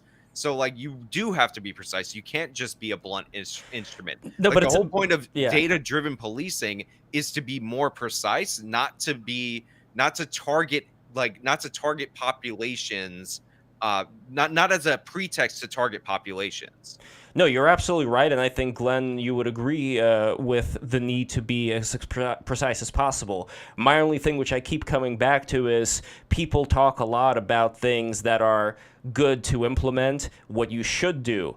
I'm not saying that that's bad. I'm saying that the reality of the situation usually is that whatever people say what people should do usually ends up not really getting to that level, and usually it's more about what people will do. And those are the realities that unfortunately we end up contending with. Not like what's the best thing that could possibly happen in any given scenario, but what's the likeliest thing to happen in any given scenario, knowing history, knowing all the things that have happened before us, while, to Glenn's point, working to fix that. So that's the riddle here. That's the problem that we currently have. Like, how do we deal with reality while at the same time trying to improve that reality? Yeah, I totally hear your argument. Except it feels like you're offering me a plea deal, and I just don't take plea deals anymore. Been there, done that. No, that's absolutely fine. Look, I know that you are somebody who has way, way more experience than I do or other people in life when it comes to dealing with this system. I also know that, at least from our conversations, you're somebody who's pretty idealistic. Like, you want to see the best in people. You want the best in people to be brought out in the neighborhood. My only contention would be, as somebody from the USSR, not just from Russia, but I was still born when there was the Soviet Union, was that there were a lot of idealistic people back then who talked about equity, who talked about all that stuff. What ended up happening, though, was they were the first ones that were put up against the wall and shot by the people who were working with Joseph Stalin, for instance. And he would be the example of the dictator that ends up making use of whatever revolutionary sentiment is in the air and taking power. So that is the other, yeah. Yeah, let me give you a similar story for your listeners. The district attorney in my case, when the judge was sentencing me, his first offer to me was 20 to 40. I ended up with 3 to 9. The prosecutor was really pissed off that the judge offered me 3 to 9, and stood in front of the judge. And the only thing he had to share was, this is one step short of organized crime, and Mr. Martin was the head of it. He will never be anything in his life. And judge, you're making a huge mistake in giving him such a low amount of time. He was wrong.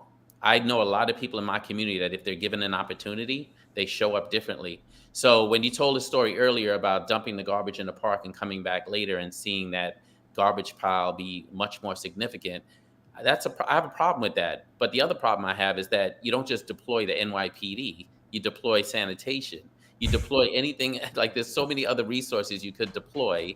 And I think we're having the same conversation, except I just feel we haven't done a good job of deploying other resources to achieve those outcomes. Well, here's the solution that I was getting to earlier.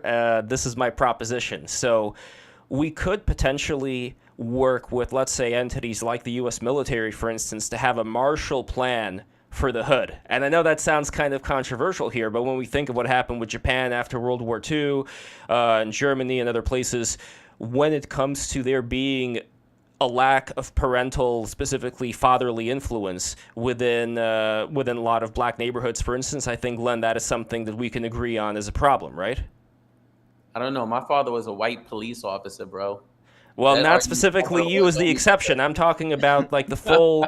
I'm talking about No, you're not gonna get me to agree to that either, man. Like that there aren't problems with fatherhood, and I think that people benefit from households that are stable, that are safe, yeah. where people have resources. But I've seen single parents pull that off, and I've seen gay parents pull it off. I've seen all different types pull it off. I don't think you. But then we're living in a weird limbo-like scenario where we can't point to something and say, this is a significant problem that should be addressed. Now we're just in this weird equity state where everybody's got the same amount of problems. Only because you're looking for a silver bullet. It's not a silver bullet. It's something to address. I always ask people, what do you want for your children? You should want the same thing for just about everyone. That's a good measure of what you deploy when you think about increasing public safety. Is that, I mean, when I came out of prison, I landed at a nonprofit, and they were making this case that people with criminal records should not be barred from access to public benefits. And I was like, really? Is that where we're spending our time? Like, if I'd never had a public benefit in my life, I'd be okay. Like, do for me what you want for your children. You want them to go to Yale. You want them to have a good job. Like, want that for my folks. And trust me, you will get better public safety outcomes. So you're looking for the silver bullet, and I just can't buy into the silver bullet argument. Before Sean replies, there's a comment over here from Ofuks who says, aren't single-parent households even more predictive of lesser outcomes than race? Maybe. That's not the conversation we tend to have, though. We talk about black parents being missing in the household. I mean, even I just brought up public benefits. Like, more poor white people are on public benefits in the United States than people of color, but we don't have that conversation. So maybe that's true. I just don't know what there are more white people in the country. I think per as a percentage of population, it is higher for black people. But I will say, look, we know that there are negative outcomes for single mothers that are higher, right? But that's not like you're automatically going to be criminal or anything like that. It's just that if you are incarcerated, you have a greater chance of coming from a single parent household than a double parent household. But that being said, like, sure, like, you can, if you want to change incentives that you think lead to an increase in single motherhood, then that's fine. But like, there are kids being raised right now by single mothers. So like, even if you like somehow magically, well that's my idea. That's where the idea comes in of bringing in. If you fix that going forward, it's not like they're gonna work it out with like whoever the father is, or not whoever the father is, or if the father died or whatever. Right. It sets a good example though. If you have people in their lives who are good father figures, like for example, like ex-military people who are good at like having like a being like respectable war guy, like mentorship. Yeah, but like even more than a mentorship, I think mentorship is fine, but like here's what I would say. Okay. Single mothers care about their kids just like double parent households, right? Like, we know the numbers. I don't think that they're in dispute. I think it would be, as a practical policy like that you could implement, is parents should be able to choose what school they send their kids to. Like, I'm a big believer in school choice, and like, when I see people line up around the street to get like around the block to get into a lottery to enter their kid to get a scholarship in order to go to one of these like charter schools that are successful, like, I think to myself, why aren't there more seats in that school for that kid? And it's like, not for lack of caring, because go look at the people that are lining up. Yeah, it's not that black people care about their kids any less than anybody else, because they do these lotteries in the winter and they're lining up around the street in order to get their kid into the school. So they know and they want better for their kids, but like sometimes they don't have the opportunity in certain areas, certain income brackets in order to get that. And like we shouldn't have a situation where you have to get the right number in a lottery ball in order to win that. Like you should be able to have that choice available. No, I agree with you. Only just so my statement is a little bit clearer here. What I mean by being beyond a mentor is, let's say you have somebody who has had experience just like living in a rough and tumble environment, and preferably somebody who had like, I don't know, military experience, like with discipline, things of that nature, who can be looked at by a lot of younger men as being somebody who is worthy of respect. And then having somebody like that just be a figure, not even for one kid, but for a lot of kids in the hood. And I think that could be a great thing, somebody to look up to rather than some of the other like younger people who are part of gangs. So at least to me, it seems to work out in my head. I don't know, Glenn, if a system like that would work. I can't imagine it being a bad thing. I mean, sometimes those are the same people that go home and beat their wife. Like literally, sometimes a single family household is better than a dual family household. Do people need mentoring? Yes. Should we invest in mentoring? Yes. Should we invest in the things that work in communities where people have better safety outcomes? Yes. I'm not convinced that it means having two parents in the same household. But I don't know. It's a weird thing. You're talking about parents, drinking, like the husband drinking, beating his wife. Obviously, that's horrible. But I don't know. It just seems like any community where not only the parents, but like the entire extended family is like really close together and look after each other. That's a beautiful thing. And that's something by hook or by crook that we should encourage to develop. People have that, believe it or not. Right. No, I'm sure that everybody has that. Only right now, if we are seeing broken homes in certain parts of the world, then those are the places where we have to look in as much as we can, right? Right. Yeah, that's a great American Pie argument. It's just not my reality. Sorry, it's just not my reality. Like I mean, look, there was a guy who lived down the block from me when I was younger. His name was Quentin. I always remember, and he had both parents at home and the whole family at home. And yes, it felt like a really warm household that I wanted to be a part of because it was a dad and a mom and everything else. But I got to tell you, there was so much dysfunction between all that, so much worse than my single parent household. Like the kind of dysfunction I saw, like he hung the cat out the window by the neck with a rope, like one evening, the father. And yet he also was the guy who took us all to Midtown Manhattan to watch a movie every weekend and got us popcorn and candy. I just think that you're making an argument and making it very sort of rudimentary when it's much more complex. It would be interesting to know, again, the stats for the people whose family is like a husband and a wife, not to mention, grandparents and so on to take care, versus a family situation where, number one, the mother is too young, so the grandparents end up taking care of the child, or in a situation where there's just the wife and no husband. And like Flux just said right now, a non-abusive extra pair of hands around the house almost certainly makes for better child raising. So my question to you or anybody else is, what are the stats when it comes to the non-abusive pair of hands versus? Yeah. Look, I it's undeniable that a two-parent household, it's undeniable that if you look at the numbers, if you're married before you have children, that on average your kid has better outcomes. Obviously there are different, there are different like outlier instances or whatever, but it is true. Like I don't know why we're getting like bogged down on this. And as for when you have the extra pair of parents, like the grandparents, like I'm sure there are numbers on it. I would presume that the outcomes are probably better in that scenario because like what cultures have the grandparents in the household? Like Indians, most successful ethnic group in the United States of America, and East Asians, very successful ethnic groups in the United States of America. Now, if your grandparents are living with you because you're broke, probably your outcomes aren't as good as if they're living with you because of a cultural reason like that. But like, I mean, it's just, yeah, that would be great if it would be great if more people like modeled successful behavior. And I think we can encourage that. But the fact of the matter is we have a bunch of people that are not in those situations. So like we have to think of policies for them too. The only thing I would add here is even if the data says you get better outcomes if you have double parents, if you have the grandparents around and so on, like I don't think I dispute that.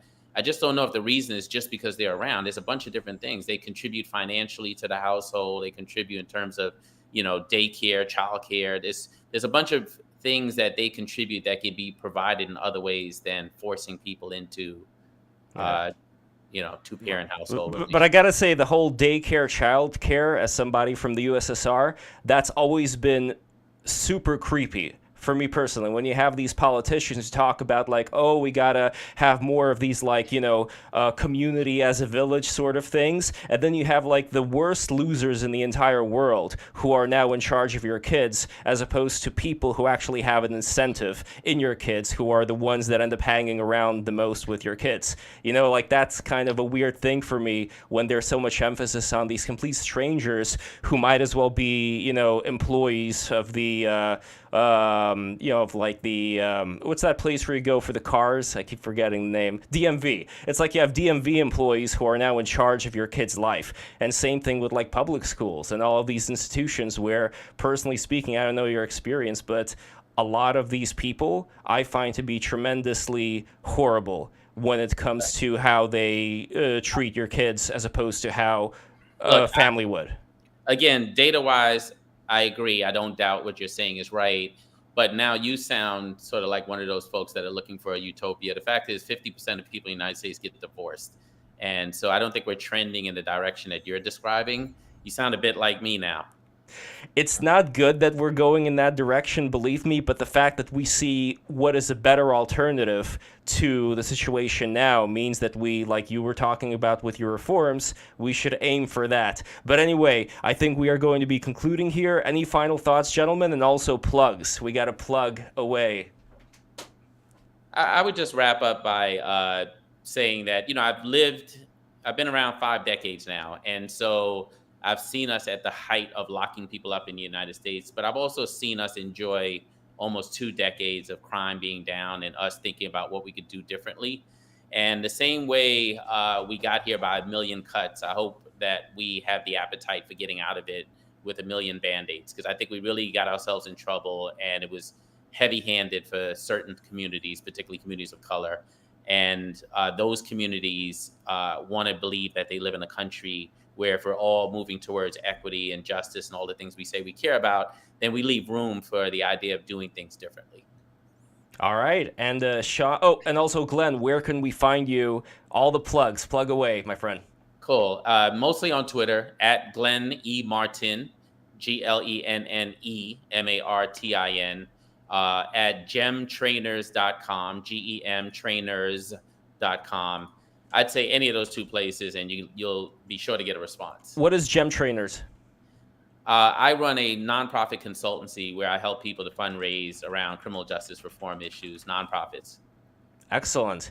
And Sean, where could the good people find you? And also, what do you happen to be working on right now? What do we have to look forward to? I got videos. I'm also going to Texas to do a live debate with Destiny and somebody else. I forgot. They scheduled me for 2. You can find me on Twitter at I am Sean, spelled like the traditional Irish way, SEAN90. On YouTube at Actual Justice Warrior, and you should be able to find all my links from there. I have a website at actualjusticewarrior.com/join, but like just they're all, you'll be able to find my links if you find one of the links. So Twitter and YouTube is my preference. Thank you for having me on the thing. I appreciate it. I had a good time. I think it was a good conversation. Excellent, excellent. And also, before I forget, Glenn, you also have the GoFundMe. So one more time, where could people find GoFundMe? I'm putting that link in here as well. But what is the GoFundMe about? The GoFundMe for me is about the idea that I actually want to see if we can achieve some better outcomes by literally just giving people cash who come home from prison so they can make their own decisions about what they do with that. Are some people going to mess it up? A couple people might do drugs, maybe. I don't care, because I think the majority of people are actually going to go out, take their kids out to dinner, take their wife, their partner out to dinner. And I just want to create an opportunity for them to see a world where people actually still care about them, because that was really important to me when I came out of prison 23 years ago. Excellent. And once again, patreon.com/breaktherules. Become a patron today. And also, levslens.com. my glorious Substack. Listen, if you guys have not joined the Substack yet, what are you doing with your lives? Go there right now. It's free to subscribe. If you want to get any additional scratch my way, I would certainly appreciate that as well. There are membership tiers in there. And the new article, Elon Musk, Resistance is Futile, as the Tesla founder preaches capitulation in the face of Russia, Putin reinforces ties with Hamas and the new axis of evil. And that, by the way, is both as a article as well as audio. So for the people who don't like to read, good news, you guys can listen. So there we go. Everything is taken care of. And also be sure to hit that subscribe button once again, hit the like button, hit the bell. That's extremely important. And I'm noticing that there are not enough likes on this video, guys. What are you doing? Like this video right now. Do it, do it, do it. Anyway, guys, thank you so much for watching. You could follow me at LevPo, Levpo on Twitter. And I will see you next time. Take care, everybody. Bye.